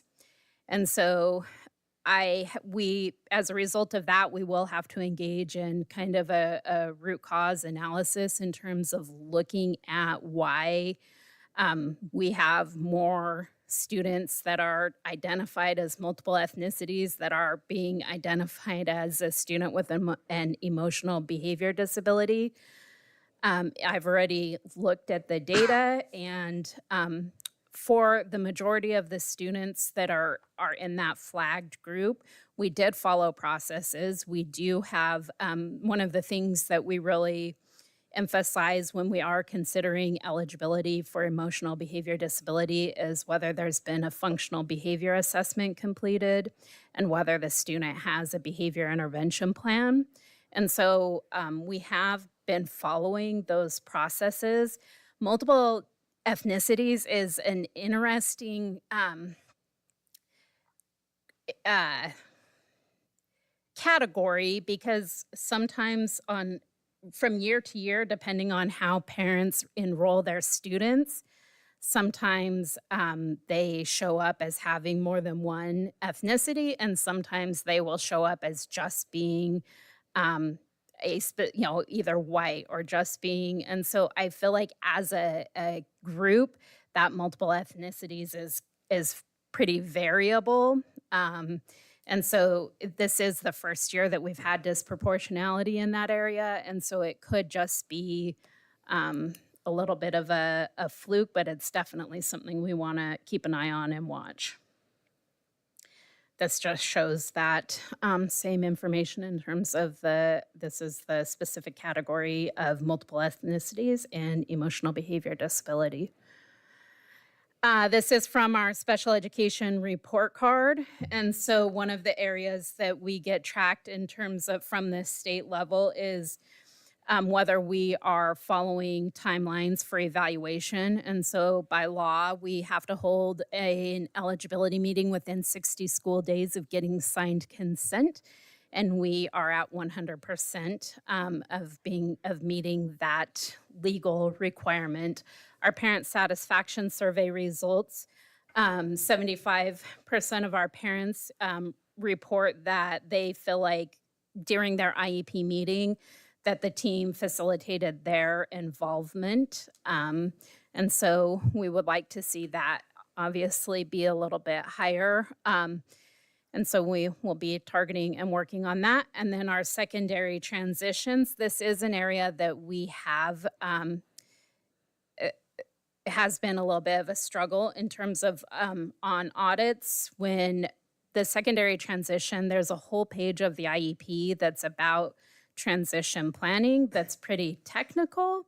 And so the percentage of students who have a transition plan that is 100% compliant, we are at 66%. So we have been providing some focused training on that piece, but it really is about what is that plan for that student for when they graduate, what are the student's goals, and then what are the supports that the student needs to be able to get there. So that's an area that we want to improve upon.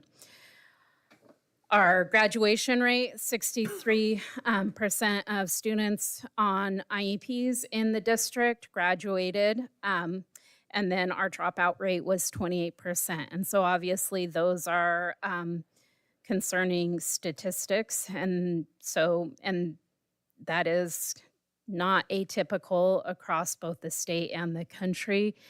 And it is something that you've heard from every single school principal report that students experiencing disabilities are our focal groups in every building, every time, really trying to provide more concentrated, dedicated support to both our English language learners and then our students on IEPs. The percent of students who go on to higher education is 14%. And so again, trying to make sure that more of our students are ready to enter college when they leave. Higher education and employed does improve. So this is the percent of students who have gainful employment. And so we have 68% of our students who within 1 year of graduating from high school were either in higher education or gainfully employed. And so that is the area that we surpass the Oregon target, and it's still not enough. We are obviously continuing to try and focus on that as well. And then when you look at either higher education, training, or employment, we have 73% of our students, and the benchmark for that or the target for that is 76%, but so we are close there, but obviously that is still meaning that some of our students aren't, and so we need to continue to work on that.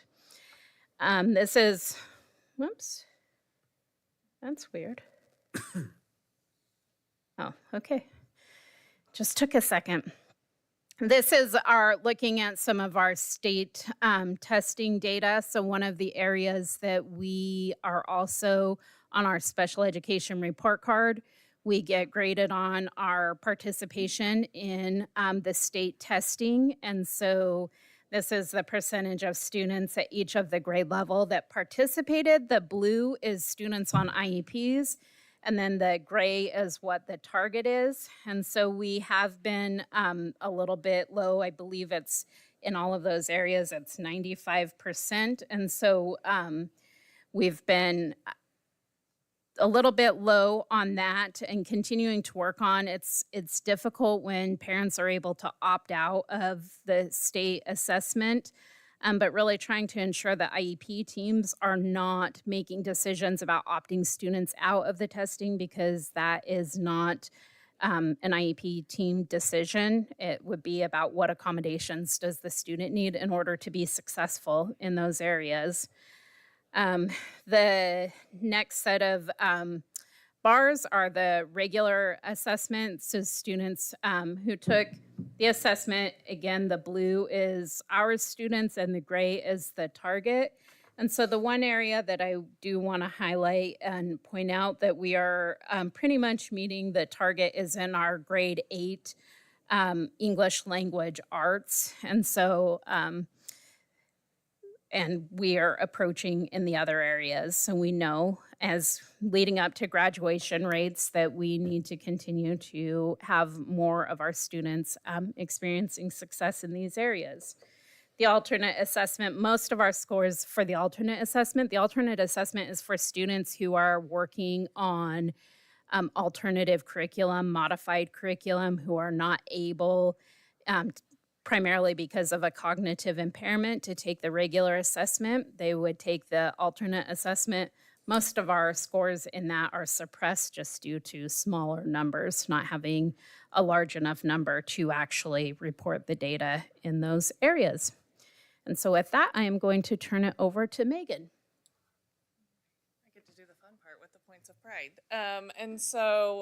What we've been working on this year are increasing transparency, developing systems around referrals to specialized programs, making sure that administrators are included in that, and making sure that we're maintaining least restrictive environment for students. The nurses and fact team are back under the purview of special education, and so we really appreciate working with those teams. And then we have some amazing dedicated special education staff that works really hard with our students and connects well with our families.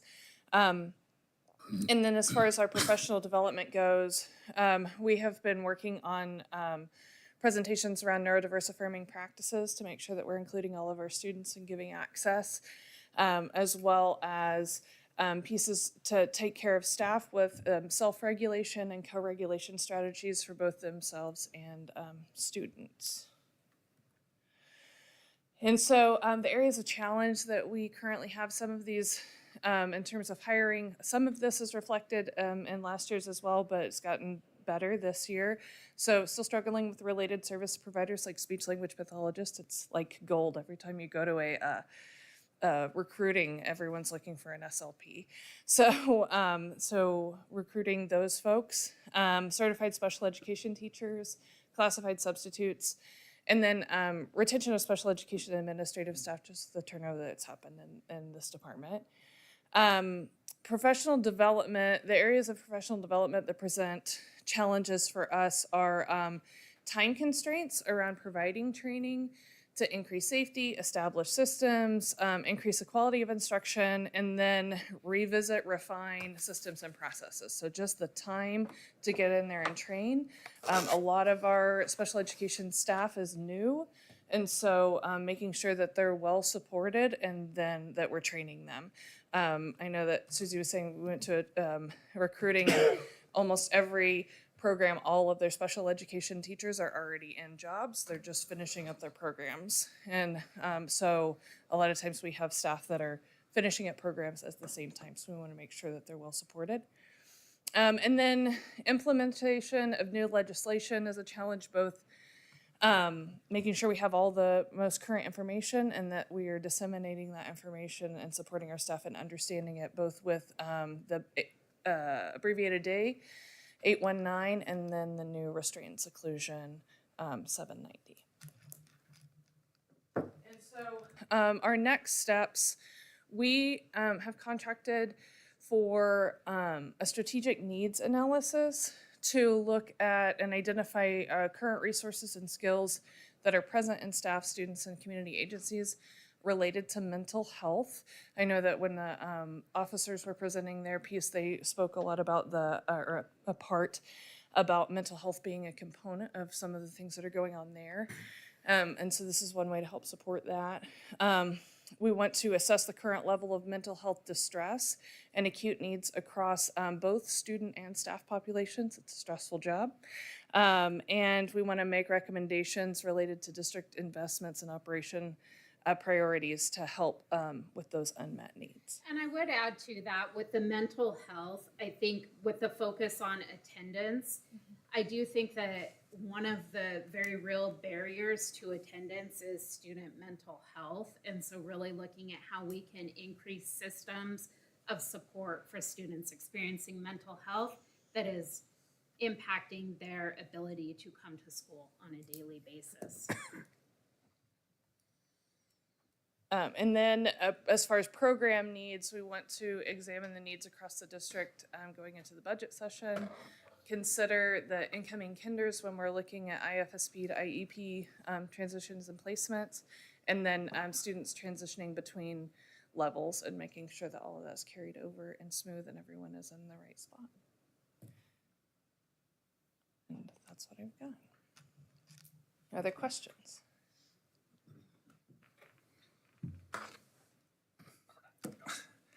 Thank you. Thank you for your work. Great presentation. You it really caught my attention at the end with having to ramp up for new legislation and requirements. I take it those are state requirements and state regulations? Yeah, so there were specifically two that passed this last legislative season that had a really big impact on special education, although neither of them are specific to special education. So the abbreviated school day, the new law around that is that parents have to give consent. And if parents do not consent, then we cannot put a student on an abbreviated school day. And so for students who had either really significant behavioral challenges, sometimes we would look at an abbreviated school day. In the past, we can still do that, but only if parents consent. And so if a parent does not give consent, then we absolutely cannot consider putting the student on an abbreviated school day. There were a lot of unintended consequences, I think, with the abbreviated school day, and some of that has been they did an amendment, and some of that has been corrected because some of that was around students in high school. Any student on an IEP or a 504 in high school, if they had an open period because they had enough credits, and then that was considered an abbreviated day, and parents had to consent to that. So it went a little, it took a problem. The state of Oregon was sued about 4 years ago, I believe, because of the practice of having students, particularly students with extreme behavioral challenges, on abbreviated days. And so as a result, this all kind of went into place. And so they took it a little extreme. They took a problem that was really focused on really needing how do we support the most extreme, the students with the highest behavioral needs and or medical needs, and then how do we support schools to be able to work more effectively with those? And so by putting these requirements in place, it puts the onus on us to have students in school for a full day, which is good. That's where students should be, but it also ties our hands in we don't have any other placement options to consider than we had before. And so across the state, one of the things that special education administrators and teachers say is that we need more options in terms of how do we support students that really do experience the most extreme challenges. And then the other one was around restraint and seclusion. And there's the abbreviated school day, there is monthly reporting that we have to do to the state up to and including every 90 days. Andy has to sign a form to allow an abbreviated day to continue and to verify that it's legally compliant with all of the pieces that were put into place. And then with the restraint and seclusion, that bill added inappropriate use or misuse of restraint or seclusion under the definition of child support. And so now when we have staff who engage in a restraint, if it's not done appropriately and or it wasn't maybe warranted, then as mandatory reporters, we're having to then report our staff whereas that used to be a training issue. Where we would provide additional training. So those are two pretty significant things that kind of came down this year that really heavily impacted special programs. So to the issue of the full day, have we projected what the additional costs are for the district? You have any ability to do that or any idea what that would be? I don't know that it's necessarily a cost thing. We didn't have a lot of students who were not accessing a full day. And throughout the year, I mean, we've had probably fewer than 10, and some of those are students at Albany Options, because they're in our GED program that that falls under an abbreviated day. So we have just a small percentage. And really what that comes down to is most of those students do need a high level of staffing. So typically one-to-one staffing or a one-on-one kind of in their school setting. And for the portion of the day that they would have been in school, they probably would have already had that anyway. So I'm asking the questions because it's the law and it's the right thing to do. We want to make sure that you all have the resources to do that. What I don't want to, as a budget committee member, be forced to do is take money, move money from anything else we're doing to do this if that's not necessary. So we need to get an idea. I guess what I'm hearing is that you don't anticipate a change, a significant change in the budget request to implement the new legislation. No, I mean, I think, again, it is around when the students are there, because they were there for at least a portion of the day prior to that. And they were, most of the time, students are in programs that are pretty heavily staffed anyway. And so it's, I think that it does become a little bit about numbers within programs. So we have a couple of our programs that do have, are running kind of high in terms of the number of students accessing those programs, but I wouldn't necessarily say that that's 100% because of this new legislation. And so I do not think that there's a significant budgetary impact, because we've already been working hard to try and support those students anyway and don't have a large number. Okay, thank you. If you find that's changing, let us know that so we can have that conversation. Thank you. Yep, thank you. Who else? Pete? Sure. I'm glad to hear that the staffing's getting a little better, or at least that's fantastic. You know, I think also the reality of fiscal realities here in the area, it might even be better next year, you know, and so our opportunity to kind of get some of those people on board and, you know, try to entice them to stay. Yes, that is what I'm hoping for. I got a couple questions. You mentioned with the multiracial disparities in the specifically the emotional behavior disability. Is that something we have the hard numbers on to see if there has been, say, more reporting of multiracial as opposed to, or if it's like, say, someone that was, like you mentioned, identifying as one race is now identifying as multiple race? Is that something that we have the hard data on? Yes, we do have that. I haven't looked at that. I have, and I know which students are in that category this year, but I haven't tracked it back to see if what I'm saying that is a category that is fluid or a little bit more flexible than the other categories.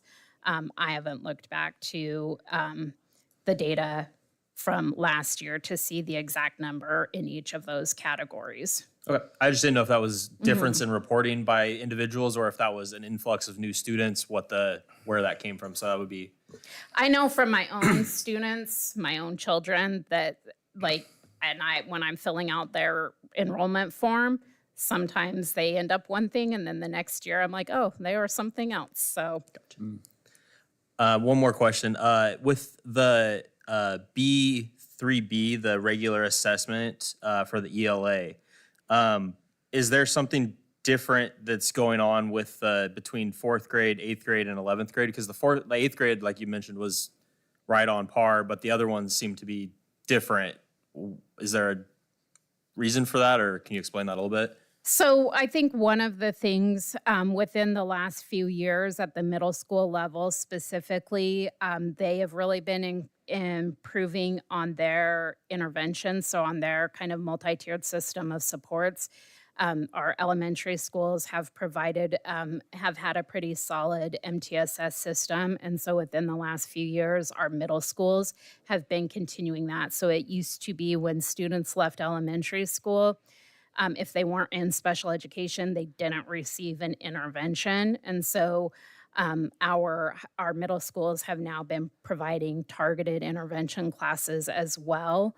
And so I think like we're starting to see that in some of the numbers is as students go on through our system and continue to receive that targeted instruction and targeted interventions, it does help as having that continue and not just end at 5th grade.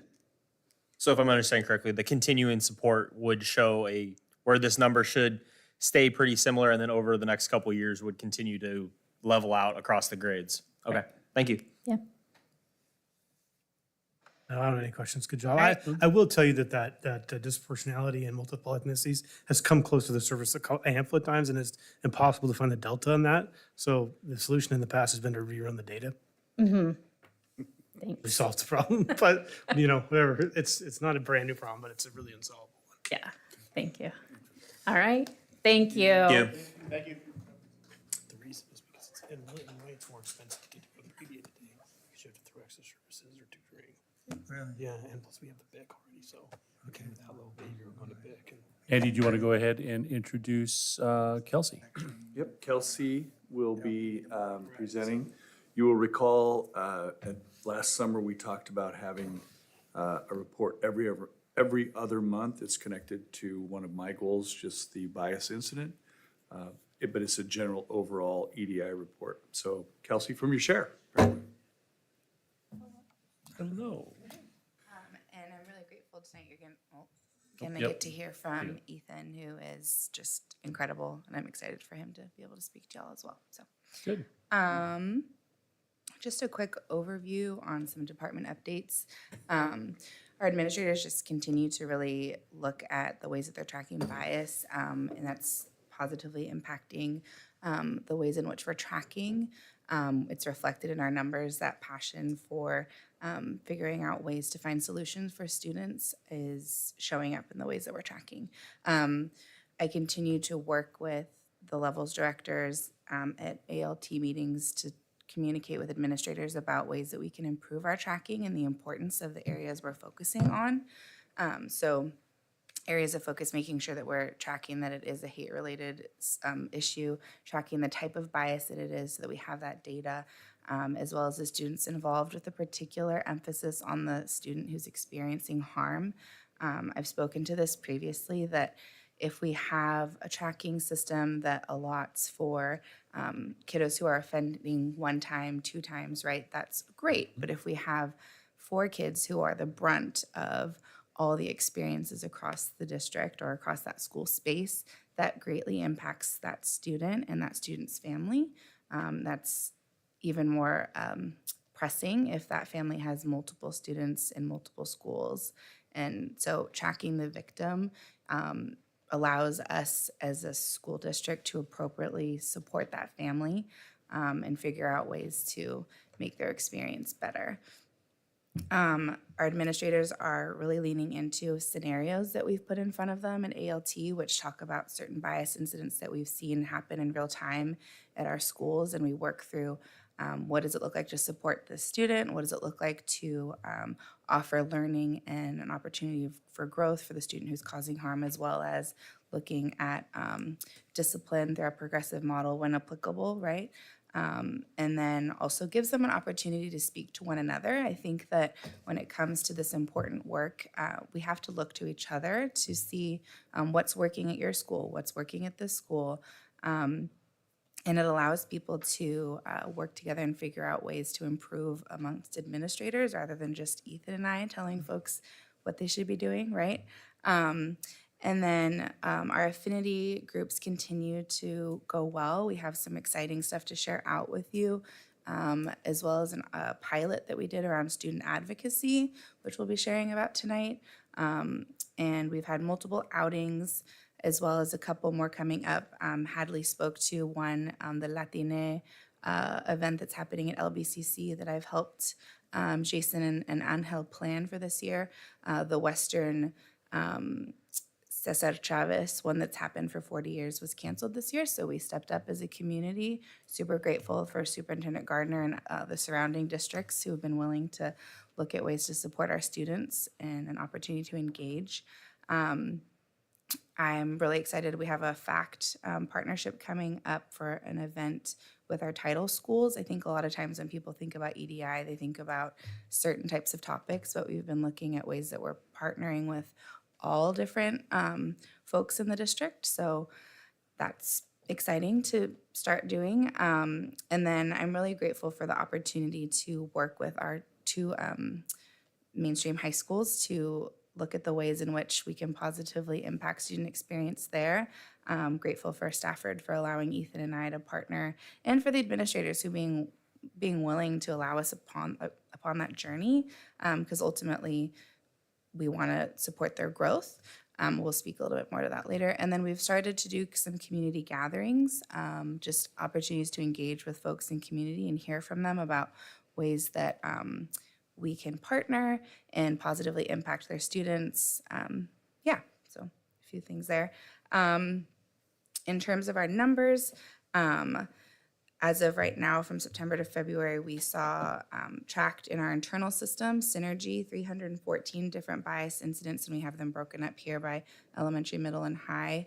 And then our external system that was put in by my predecessor is still used, just not at the same rate because we have this internal tracking. And the majority of what we see through that, which my team continually looks at, is teachers reporting or parents reporting, and I'm the direct person to respond along with Ethan. So that's still being used and giving us insight to ways that we can offer growth to our administrators and students. What we're finding is most of the incidents are racially charged. We're really leaning into the victim support piece of this, and we know that tracking is in its infancy, so people are still figuring out some things, but by and large, our numbers are showing that our administrators are trying really hard to be on top of it, and I'm extremely grateful for that. I do know that underreporting occurs, which just means that we as the adults in space have to make sure that students have their voice and feel comfortable to speak to what they're experiencing, as well as engaging families. I know that these numbers might seem alarming. For me, it means that we're leaning into this process, and that this isn't anything new, unfortunately, right? These types of situations have existed long before any of us were alive, and part of what I do monthly is meeting with additional folks in our districts, Philomath, Corvallis, Lebanon. We meet monthly to talk about these types of issues that are occurring in all of our districts and ways that we can support each other, what we can be learning about how we're tracking, as well as like protocols we're putting in place. And that's been really helpful. And beyond that, tonight we talked a lot about community, right? And the heavy lift that it takes to support students. And so one thing that we've really leaned in on in terms of transparency is recently we sent a letter home with administrators sharing out information about what's happening in their school space. This was done with the thought of transparency allows us to grow, right? And not only that, the majority of parents that we speak to when their kids have caused harm are often surprised, embarrassed, and say things like, "This isn't language we use in our home. I'm surprised by this language. I don't know where my kids learned this." So part of that letter also included resources. I don't have the expectation that everyone is super confident to talk about bias incidents day in and day out. So for that reason, Ethan and I vetted some resources in Spanish and English to further those conversations at home. We know that some of this language shows up in YouTube and videos and movies, right? So offering opportunities to talk about those conversations or have those conversations is paramount to shifting the dial.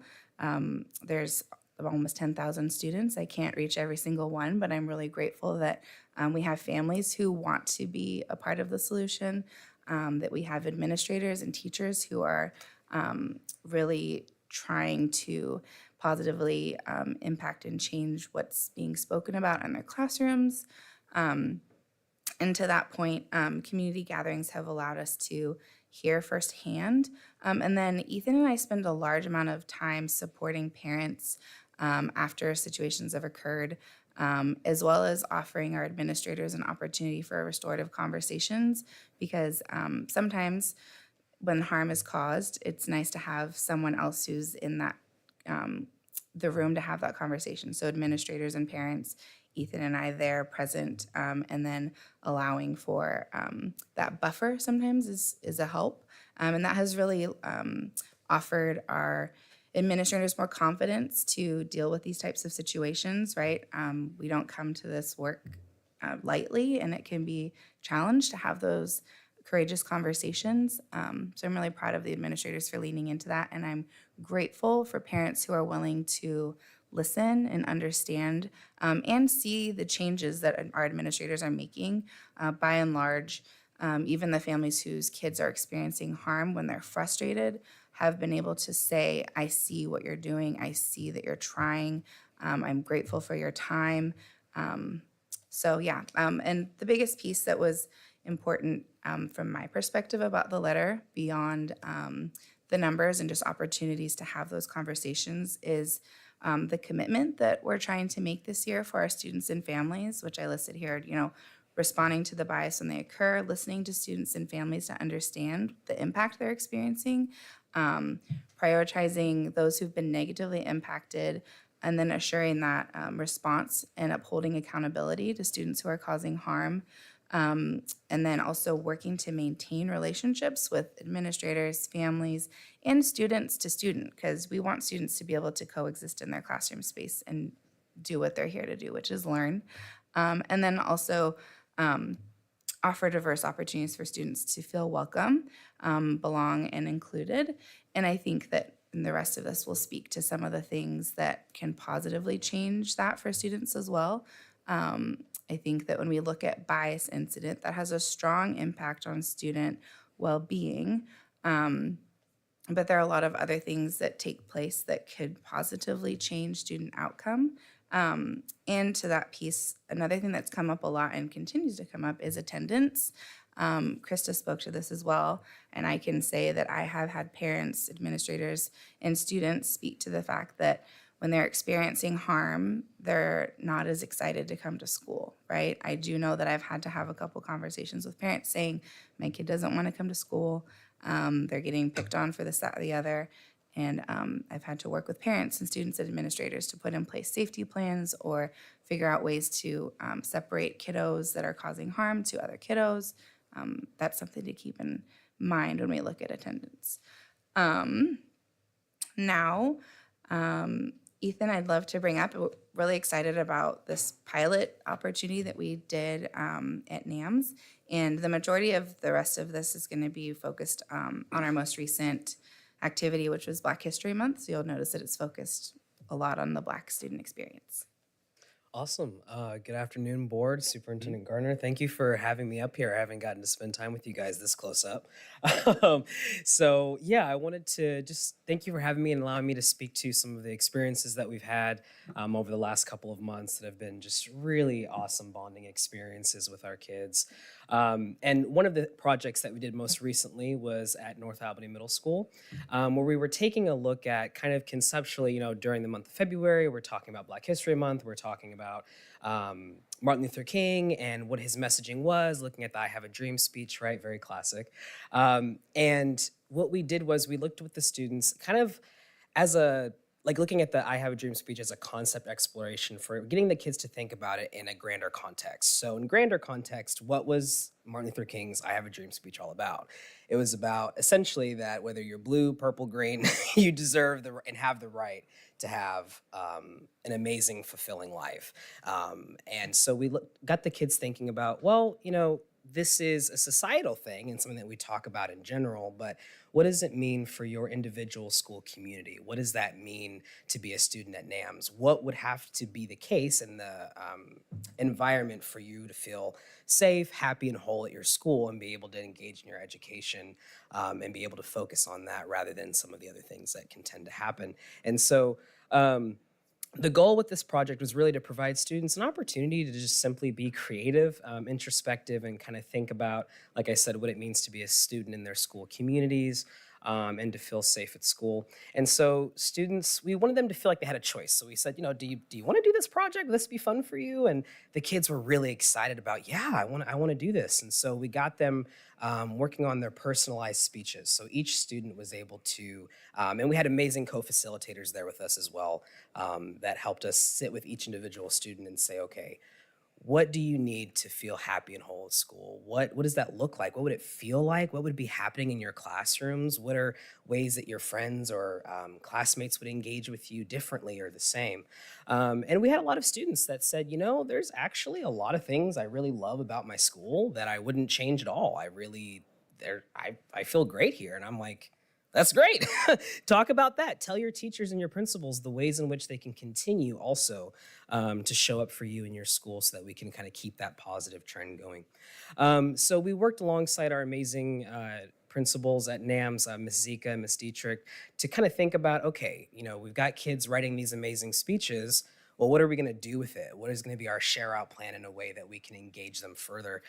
So we came up with this great idea to host a panel discussion for our kids so that we had certain students that were wanting to volunteer and read their speeches to the principals, and some kids that, maybe had more reserved they were a little nervous. And so they wanted to be a part of the conversation just in different ways. So we had kids show up to this differently. But we told them, okay, the principals are going to come in and they're going to listen to your speeches and hear your awesome ideas. And their eyes just blow up and they're like, oh, really? They're going to come? I'm like, yeah, they want to hear from you guys. And that really, you could see that struck the students that the principals were going to make the concentrated effort to come back and engage with them. So upon having the panel discussion, unfortunately, I wasn't able to be there, but Ms. Nova Costales and our facilitators hosted an opportunity for the kids to share their speeches. And actually, Ms. Zika and Ms. Dietrich created a hallway display that has their some quotes from their speeches hanging in the hall for other students to also engage in who weren't able to be present for this opportunity, just to kind of see what other students are thinking and feeling in their school communities and what makes them proud to be at NAMS. And so from what I heard, Kelsey can chime in here, but from what I heard, the panel discussion went fantastic. It wasn't just that. Our administrators were also willing to say, okay, we're coming in, we're engaging with our kids, but they also agreed to the students to come back and share with them, hey, we're going to mull on this. You guys have shared a lot with us, and we're going to come back with at least one thing that we can tangibly do in our school community starting next month, next week, implementing next year, that they can see their student voice. And so it was really also an awesome opportunity for students to just simply see their voice enact change and see their principals take their words seriously and find ways to apply it. So this project really stood out to our kids, and we have other schools that are kind of interested in doing this next year as well. So it was pretty great. So we pulled a couple quotes here from our students' speeches that they shared with us to share with you today. And Kelsey, you want to pick one? Yeah, I wish for more teachers of color. That would give students more people to relate to. I have a dream that one day racism will end. I may not get called mean words because I'm white, but that doesn't mean I don't feel the pain of my friends. I have a dream that my teachers would teach about my community, especially during Black and Latinx History Month. I have a dream that the books we read I could relate to. And we've got quite a few on here, but I think one of the things that really stood out to us about the students' speeches is that they're just wicked smart. These kids are smart.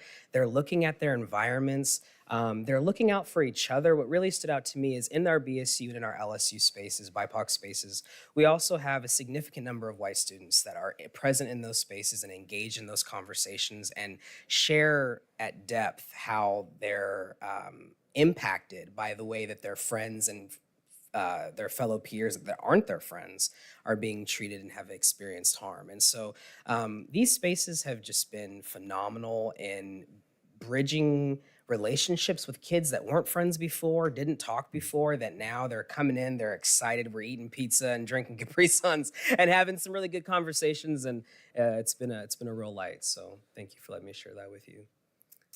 Yeah, and so I just wanted to point out too, right? So I was speaking to bias is one thing that impacts student experience, but some of the things that students spoke to is wanting more representation in what they're learning, as well as having teachers that match their cultural identity. And data shows that that positively does impact student experience.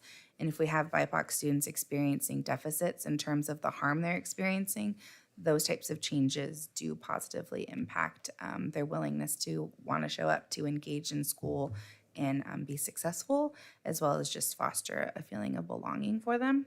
And I will say I'm really grateful that today I was able to go with Miss Orsborn to a recruiting fair. We are doing what we can to look at ways to diversify our teaching staff and administrative staff. That's something that takes time, right? So grateful for that opportunity. Awesome. Thank you, Kelsey.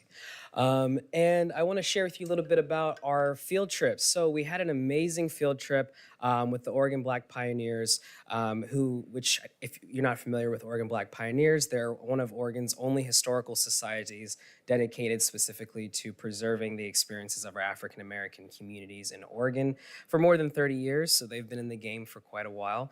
And this opportunity was organized by our amazing executive director of Kids for the Culture, Ty Anderson Hubler, which partnered with us, GAPS, and led by Mariah Rocker, who she's the exhibits manager for the Oregon Black Pioneers, who took us to the historic Albany district, which is a well-known Black district, specifically in Portland. And on this field trip, we had our South and West BSUs, and we explored some really awesome landmarks. We had lunch with Kevin Shelby. He's a Black business owner of Field Cafe for over 23 years and counting.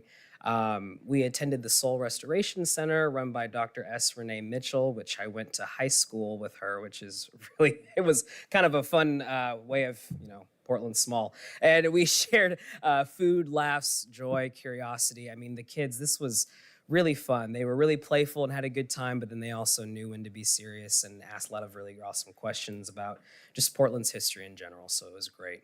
So just to give you an example of a couple of the places that we had the privilege to tour, we went to the Dr. John D. Marshall Building, which was one of the very few Black doctors practicing in 1952, and it's still alive and well today.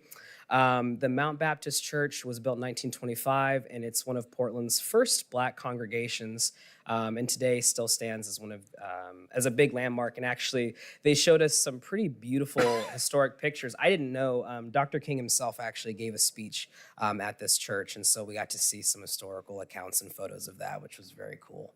And lastly, Dean's Beauty Salon, which was built in 1956 by Benjamin and Mary Rose Dean. It is the oldest continuously operated Black barbershops in Portland, and it was kind of interesting as we're walking by, they were actually actively doing hair and everything while we were there. So this tour was really interesting, and for someone who grew up in Portland, I didn't know any of this, so I was kind of leaning over like, what's going on? I didn't know any of this. So it was really fascinating, and the kids got to ask a lot of questions, and I think it made an impact getting to see it in real time. So very cool.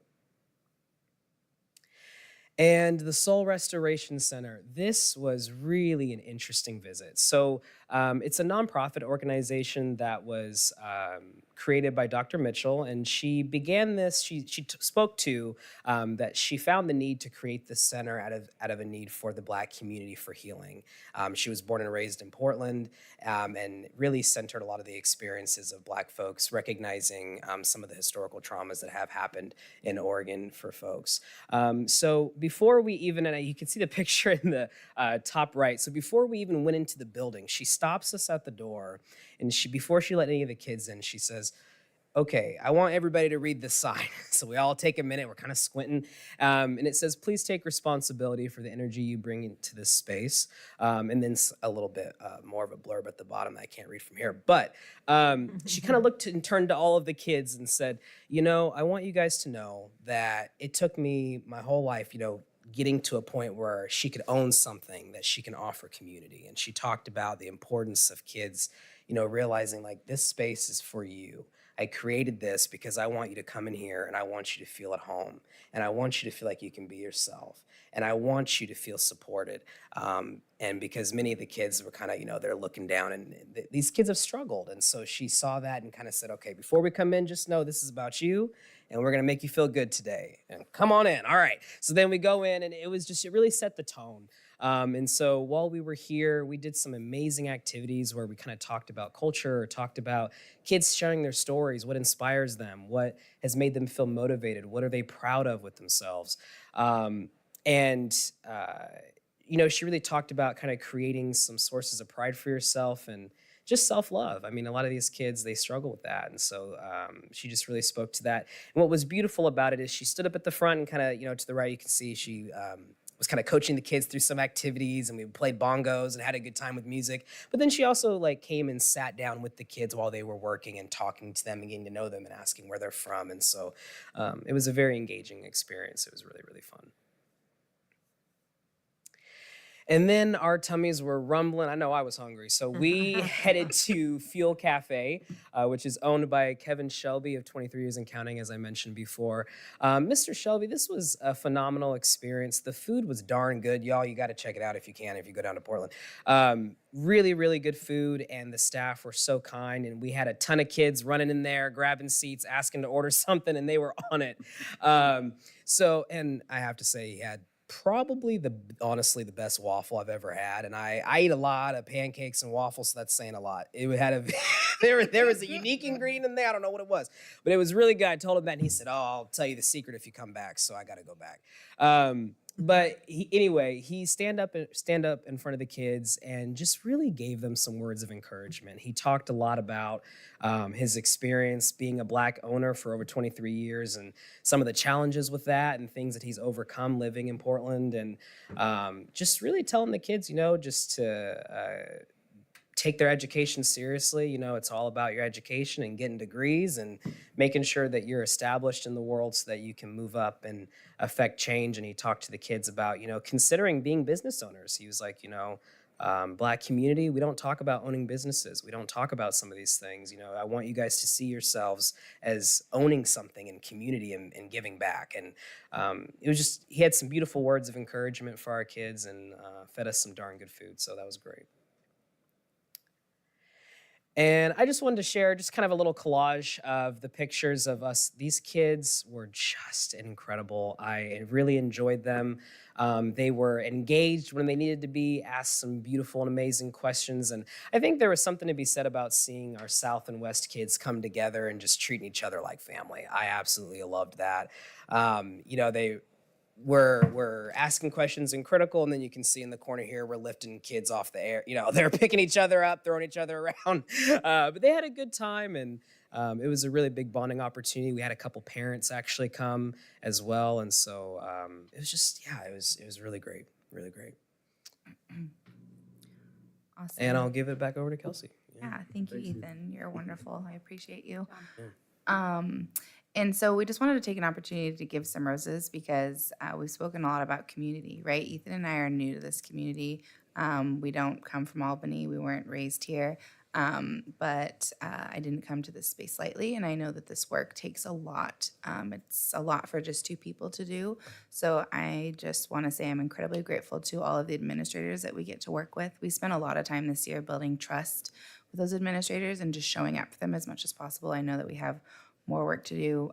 There's always relationships to grow, but I can't have expectations of administrators working through our protocols or learning how to challenge themselves in terms of their own personal growth and challenging biases that show up for all of us without leaning into them and offering them love. So I'm grateful that they've been open to that and spending time with us and listening to us this year. Our co-facilitators and affinity spaces, we couldn't do affinity spaces without them. They do that during their lunch periods, and they're always there and ready to show up for students. So I'm really grateful for that. GAPS community partners, we've been grateful to work with folks like Kids for the Culture, Ty and Heather Carmichael, Jason Dorsett, a bunch of other folks in community who show up to speak to ways they want to be engaged. And then Superintendent Gardner and board, like, we're incredibly grateful to have the opportunity to be here again next year. This is something that we're both incredibly passionate about. And I think we came to this work because we both had experiences as students, right, that weren't always positive. And so having the opportunity to give back to community and impact students differently than how my experience or Ethan's experience was means a lot. So I'm grateful that you, number one, care about this work and want to hear about what we're doing, and B, that you see the importance of it and want to continue to foster that. And parents and community members, right? I know that all parents wake up their children every day and send them to school with the hope that they are safe and well, and they come home having learned something. And so I know that this work is going to take this wonderful community to lean in and look at the ways that they can positively impact each other and maybe learn about things that are different than what happens in their home, right? And start having those critical conversations to positively impact student experience, especially students that might not look like them or come from their same community. Do you have anything else, Ethan? Yeah, I just want to echo what Kelsey's saying. I am so grateful to be out here. Coming in from Portland Public Schools, coming out here, I have just been so welcomed. Everybody has been so kind, so welcoming, and I know that, if it was just Kelsey and I, it would be impossible. Any of the work, any of the growth that we've made so far is solely based on the fact that we have amazing administrators and teachers and parents that want to be involved and say, hey, Ethan, what do we got to do, man? And if whatever you, like, where we're going, I want to be involved in that. How can I be involved? Just tell me what you want me to do and I'm there. And so I think that, like Kelsey said, building those relationships, that's been the biggest thing this year is, who's this Ethan guy? Who are these people? Who's this? And it's been amazing having coffee with folks and just getting to know community. That's the biggest thing for me right now is learning community, learning what the needs are, learning what the perspectives are out here so that I can respond accordingly based on what's happening here and what's needed here. So I'm very grateful and I appreciate your time tonight. Thank you. Nice job. Questions, my guy? They might Oh, have you're questions running, for yeah, us. don't run. Sorry, don't walk away. Sorry about that. Yes, questions. So Comments? I love the event and the energy of the event you did. So first question is, how do we do more of that sooner rather than later? But prior to talking about the event, I'm stuck on how many incidents was it? 341 across, but 314 internally tracked. Cumulative. So, and without looking inside the numbers and how we get to that number, it's hard to sit here and forecast or, I mean, other than it makes my blood boil. Yeah. As somebody born here who grew up here, that's not how we act as a community. And so, in the way of our level of aggressiveness and tolerance for that, where are we? I think it's the goal of the entire board to dramatically reduce that number. And if we have middle school kids who one time heard a word on YouTube and repeated that, that's one thing. But if we have students who over and over and over are violating our acceptable standards of conduct, are we as aggressive as we need to be in addressing that? Yeah. So, we have a progressive discipline model, and I can speak to a couple of situations this year that students, coupled with other behaviors, were struggling to grasp the goals that we had, right, in terms of their growth and opportunity to engage and stay in traditional school settings. And I can say that we have taken a couple of kiddos to expulsion this year for situations related to bias, among other behavior things. And by and large, students that we've engaged with and given the opportunity to understand how they caused harm have not continued to have that behavior. There are, of course, some outliers, which then just continues us to track and have continued conversation and push up the ladder what the response is, right? And I know that Sue and staff are going to speak to that a little bit more in their next behavior report out, but I mean, I think by and large, we're responding to it at a high number, which is why the numbers are high. Like I warned our administrators, don't be afraid of the high numbers. It means you're doing your job. It means that you're doing what we're asking. But Roger, I hear you, and Ethan and I share your same frustration. Our families share your same frustration. At the end of the day, we're a space where we're trying to offer opportunity to grow and learn. And the majority of what I'm seeing is that students, given that opportunity and met with appropriate reaction, learn from that. And when they don't, our administrators aren't afraid to take it to that next space, is what I'm hearing. Go ahead, Pete. Thank you. Thank you. Thank you both. Did you have anything else to add? No, I was just gonna say that, I mean, yeah, Mr. Nyquist, I share the same frustration, and it's difficult and it's hard.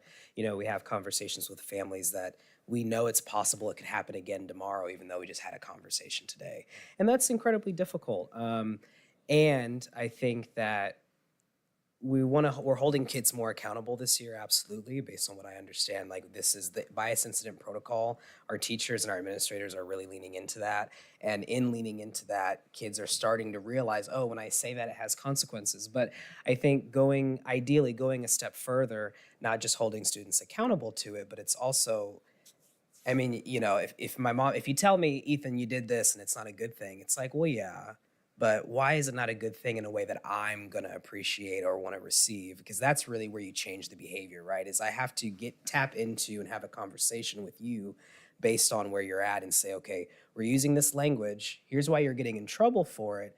But then doing some further learning and giving students opportunity to understand the impact of their actions in a bigger way. And I think some of that is also just exposure to different conversations in class, right? Like increasing their exposure to, hey, you know, we're normalizing these conversations. It becomes a normal structure, a normal part of their school environment is to continuously learning about accepting people that are different, accepting, you know, how do we really create a family dynamic in a classroom where everybody feels that.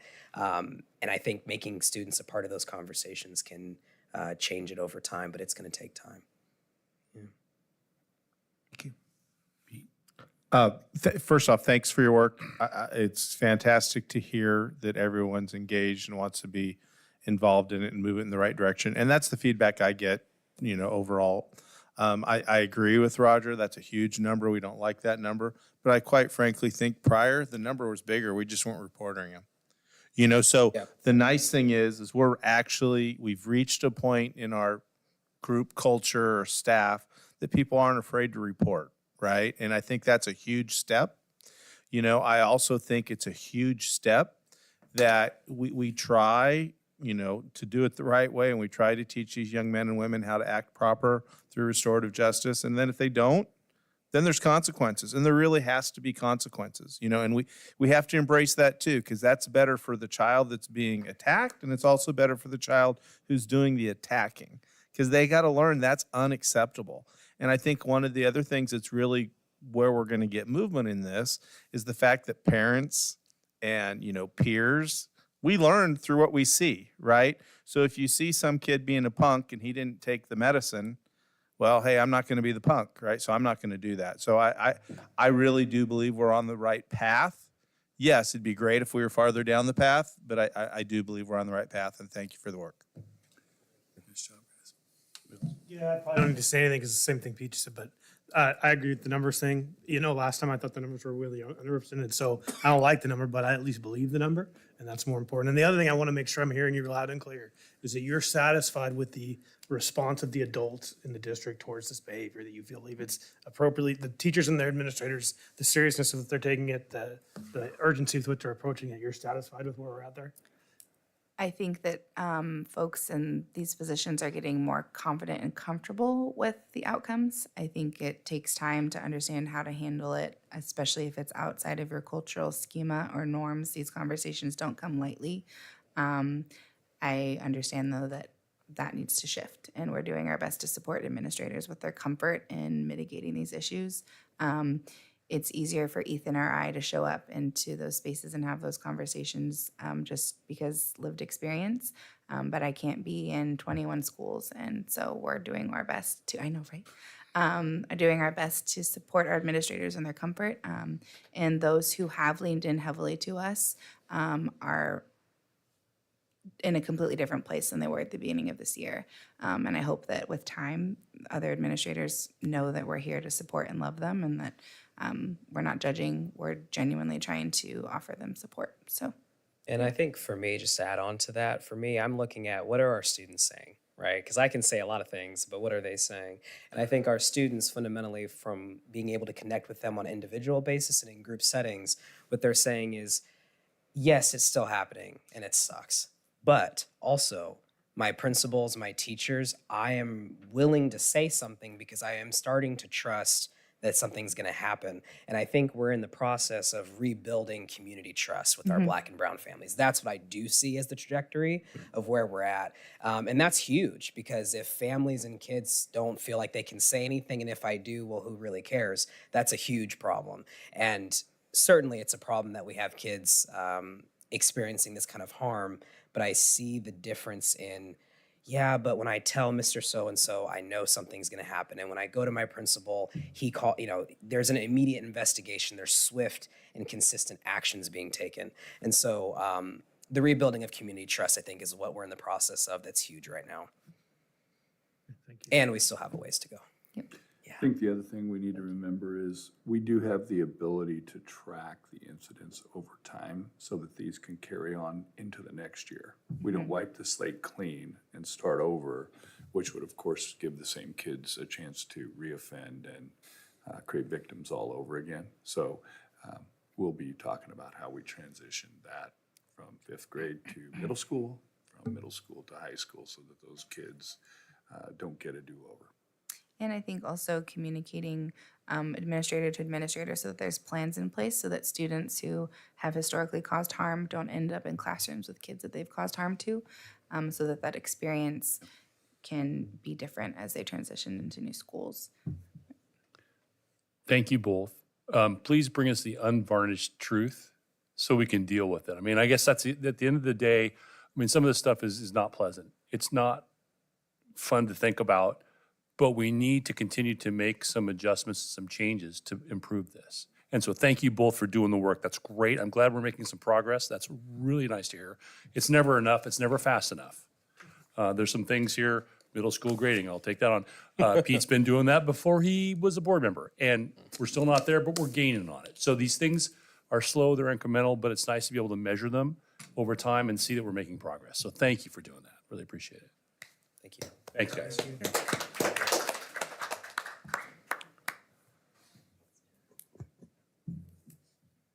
I think we're on to bond reports. Gotta look at my notes. Exciting. I know. Been waiting for this all night. I want to ask for a hall pass. John, could you let me in the meeting? No hall pass?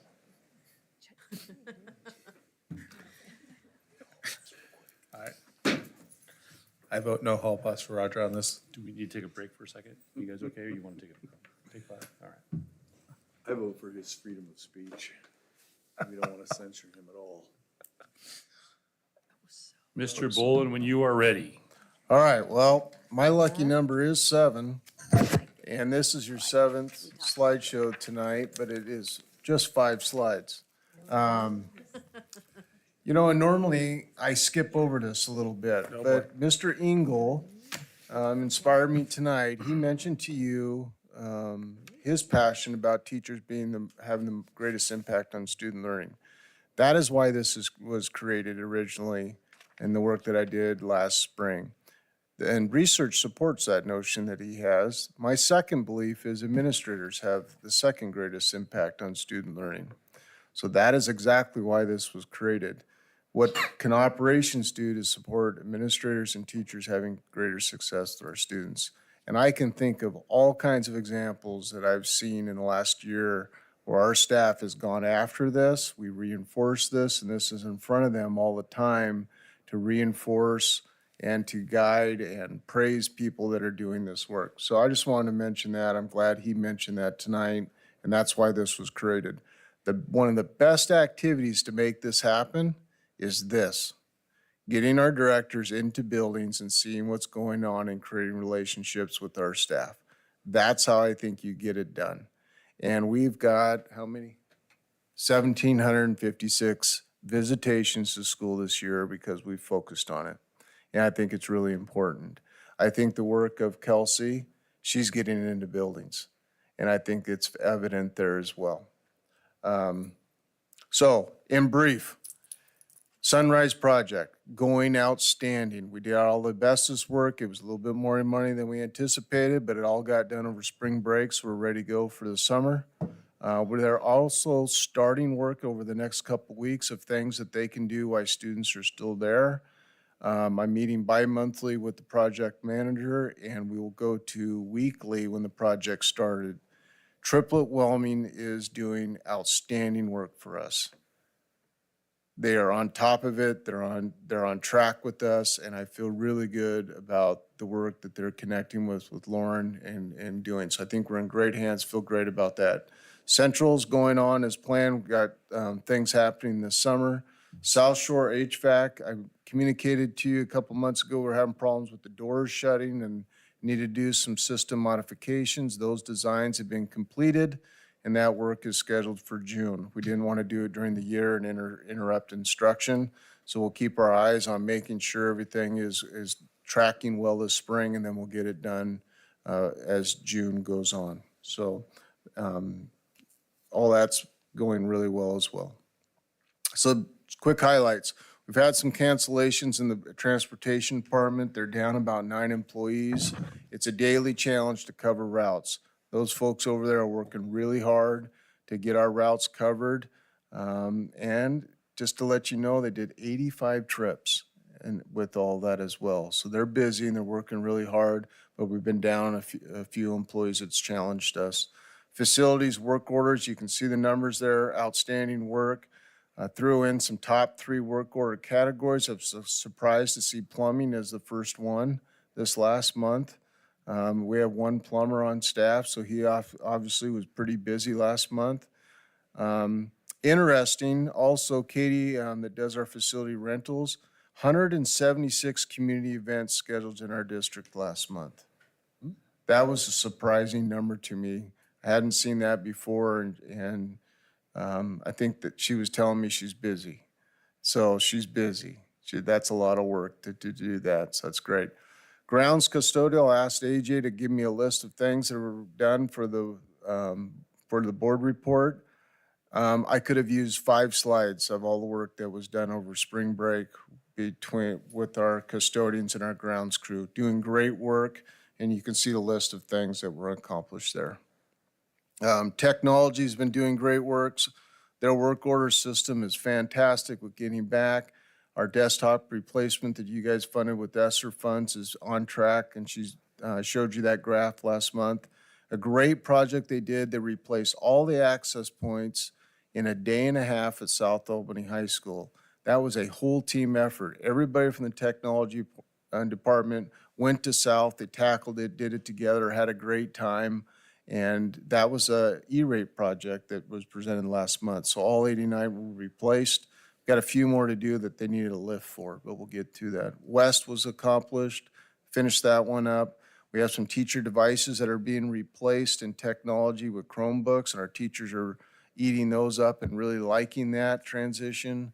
And then we're starting our planning for summer projects.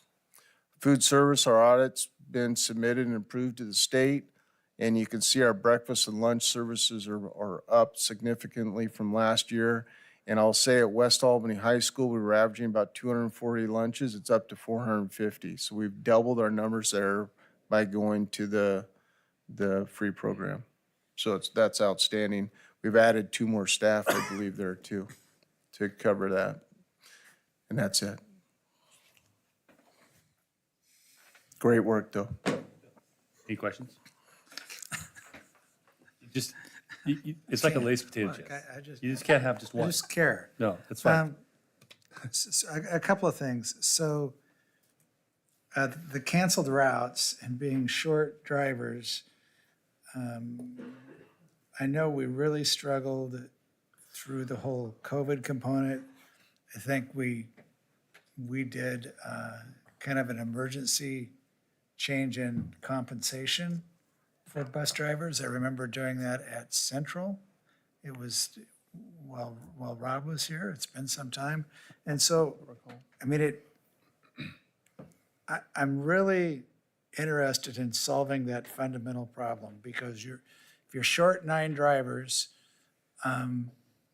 that's harder on everybody who is a driver. They're having to do more, or if they're not doing more, ball teams don't make the trips, or the band doesn't.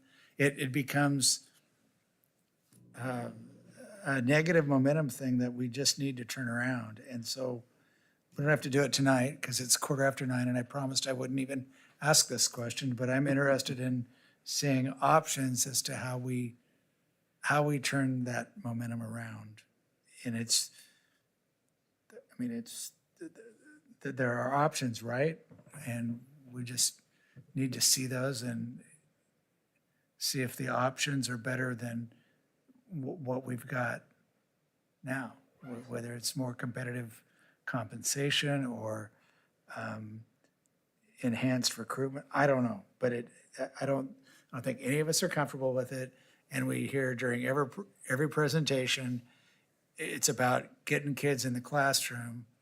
Yet by default, we had 7 busloads of kids that didn't get in their classroom on a day in March.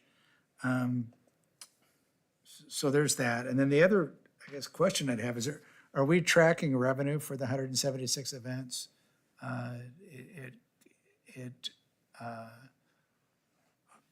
Our payroll costs are of the nature that per hour spent is pretty expensive stuff.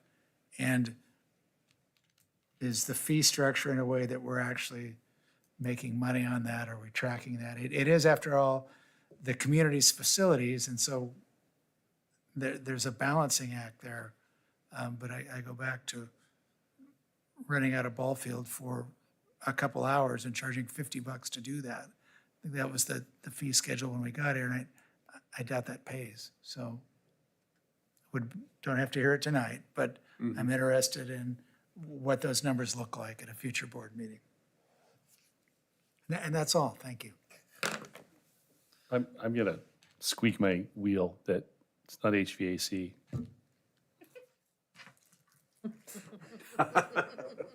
Which building? Well, yeah, most of them. I don't know that we have air conditioning, hardly any of them. We but have a few most of them HVAC. Where did I mess up? well, very first slide. South Shore or South Shore is HVAC. Is it? Okay. Yeah. All right. Well, if it's a new accurate. building. That's HVAC. Okay. All right. Fair enough.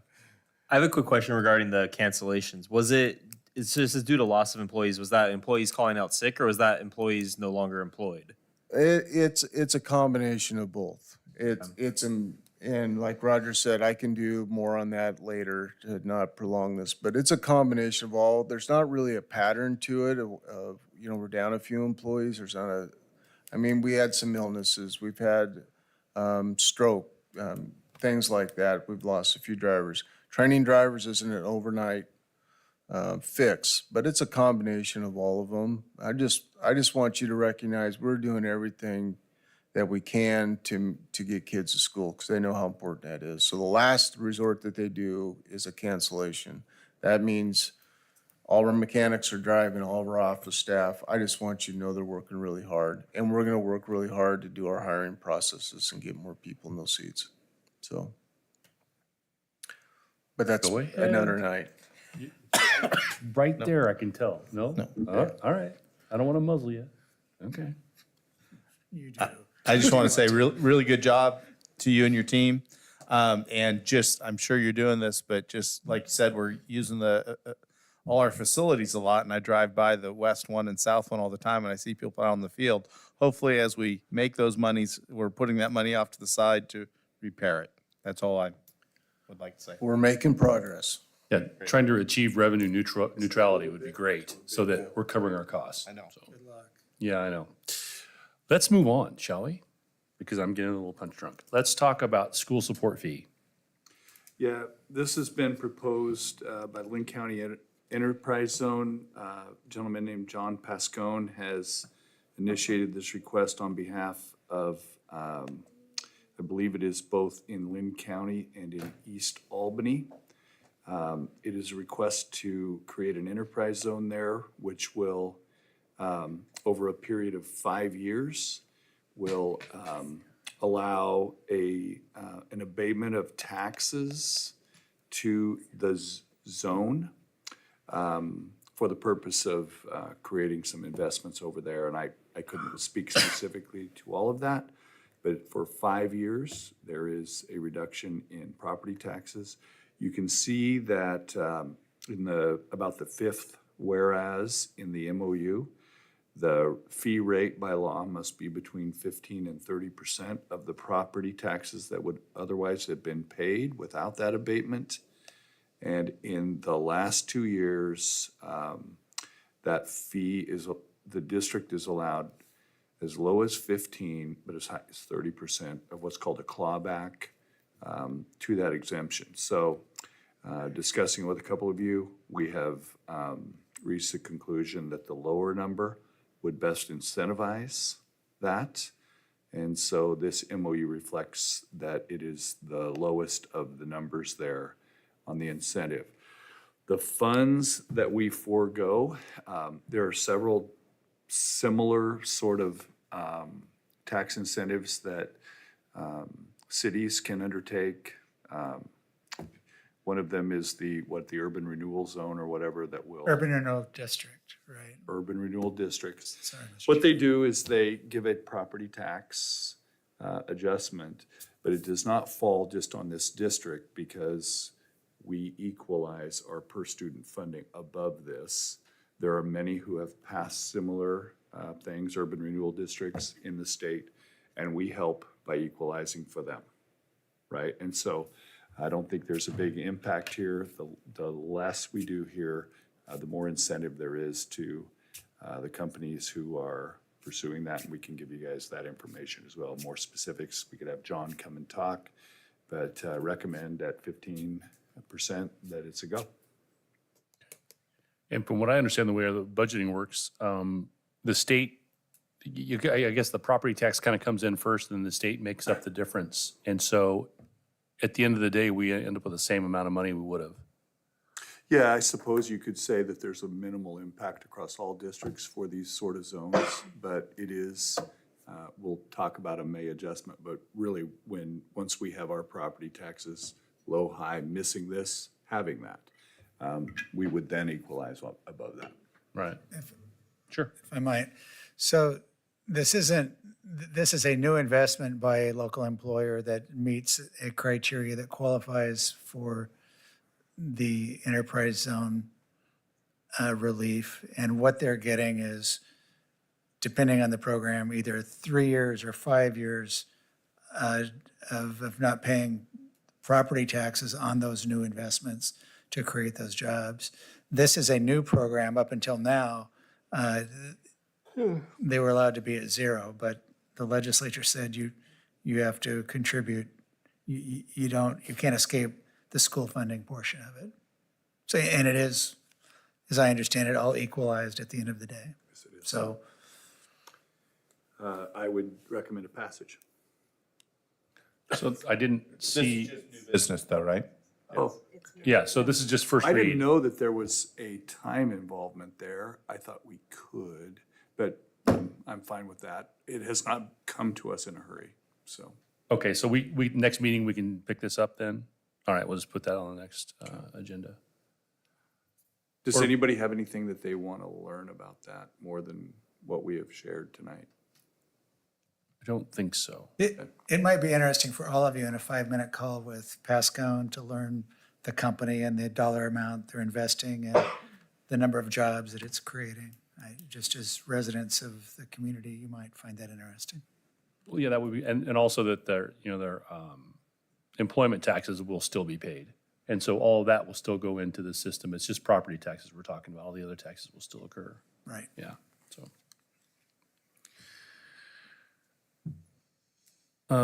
Board policy CB.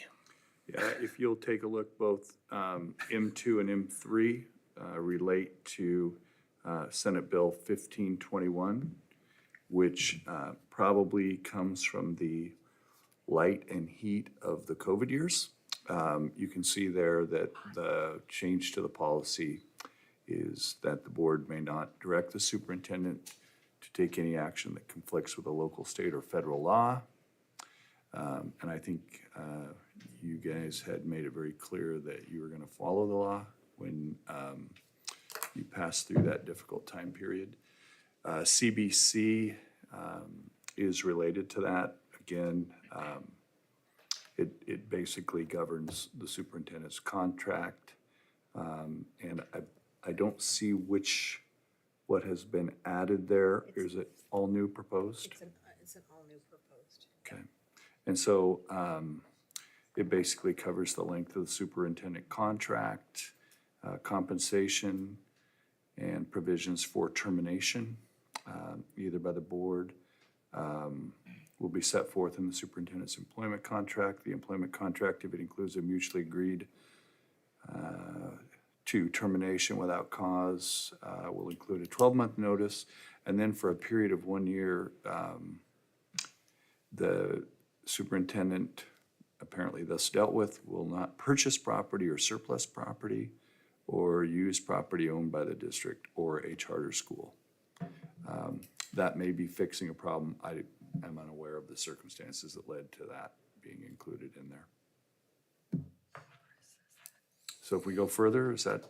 Yeah, I think these are all first reads, so Yeah. there's no action. Life-sustaining emergency care, new policy.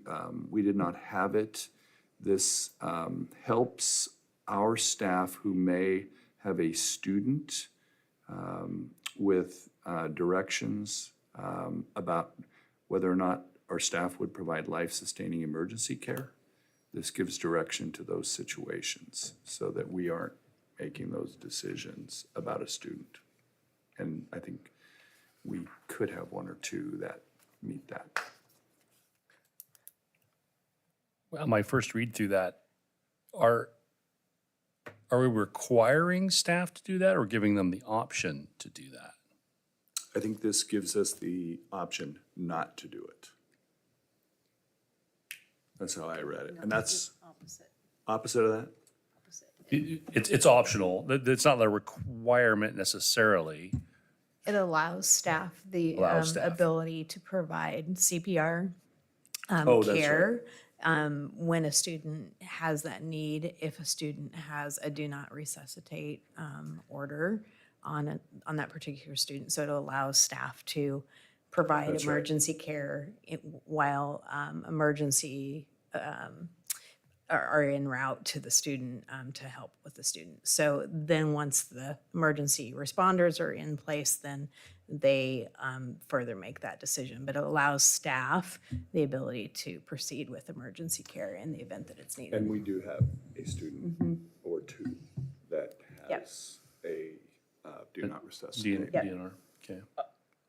I was reading that differently.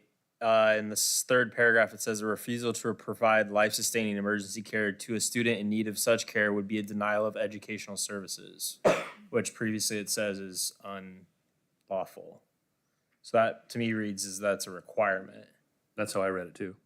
We'll double check that, get that out to you. I mean, I'm okay with giving people the option if they choose to do so, but making it a requirement Agreed. might be a trouble.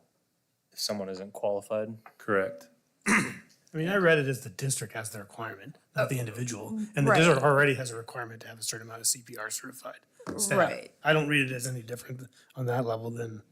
I just don't want somebody penalized. Yeah. I didn't see it as calling out every single employee, but rather the district has to be able to provide this as part of being a district. If we can kind of check the language and make sure that we're okay with that. Yep. And then finally, a change to the charter school.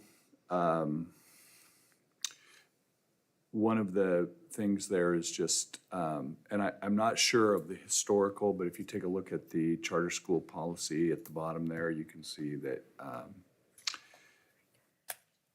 a charter school must be located and operated within the sponsoring district. You'll recall that right now, we are able to keep track of the number of kids in our district who go to online charter schools. And if we track that twice a year, we can reject students who go and sign up for an online charter school outside our district. We can cap that at 3%. But we must, by the new law, we must take that inventory twice a year and must let people know, hey, here's our count, and we're not letting you out, right? And so there's a couple other things in there that we would have to do. Currently, we're above 3%. We are not stopping kids at this point because we would have to do the count, and then we have to give kids 2 different choices in the district for what sort of charter school education they would have online. We do have our online school. Currently, it has 1 curriculum option. We would need to somehow provide a second in order to really exercise that. So we haven't got everything in place there that would help, that would allow us to do that. But that is the new policy right there. Okay. Any future agenda items or other business? Is first reading when we're supposed to discuss this and not second? Is now the time? Well, if Or we is have it- questions, we can run them down for you. Sure, yeah, I'm sorry, I didn't mean to. Look, whether or not we put a cap on charter school is a policy matter. Do we now have any discretion on that? Is it a shall or is it a may? I do not believe that, in fact, I am certain that it is not a shall, that we cannot allow anybody out beyond 3%. It is a district has to put everything in place to be able to implement that cap. Okay, so, all right. Thank you for the 2 clarification. choices, keep count of your kids. We would have to count all the kids in the district. We'd have to figure out the homeschool, which I think has a list at LBI. And we would have to figure out private school, total those kids, add our kids in, no more than 3% of the total kids in the district. So it takes some tracking. So do you anticipate a halftime position or how much, if we're going to spend money setting ourselves up to pursue a policy that we haven't even made an affirmative decision to pursue? I think we have in the past at times tallied our kids, but the law now requires that we do it twice a year and be very current on that. Marcy Barnhart in curriculum has in the past had that number. Then we would have to get 2 curriculum options because that's part of the law too.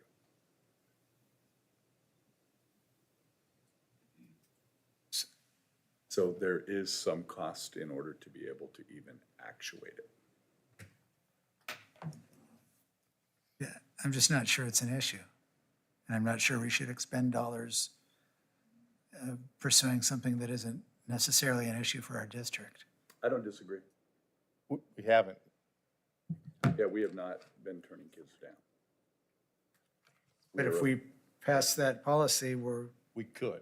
we're going to spend money pursuing the opportunity to do that. It says we're going to do it, and you can't do it without the expenditure. But we will answer that question as Okay. well. I did not take it to mean that to pass the policy means we have to do it, that we are then bound to do it. We just would have that policy. We would still have to do the work to put together the 2 curriculum options, those sort of things, in order to be able to do it. This policy is just recognizing the fact that they changed the law, Yes. right? It wouldn't necessarily mean we have to Have do to it. go do it. Thank you. And I guess because it's in law, do we need to pass a policy? Going back to your point. Oh, Anyway, right? So it's gotta, yeah, I mean, we've had this argument before. So I think that would be a great time for somebody to make a motion. I would move to adjourn this meeting. I'll second. All in favor? Aye. Aye. Yay! Hey, John, thanks for helping out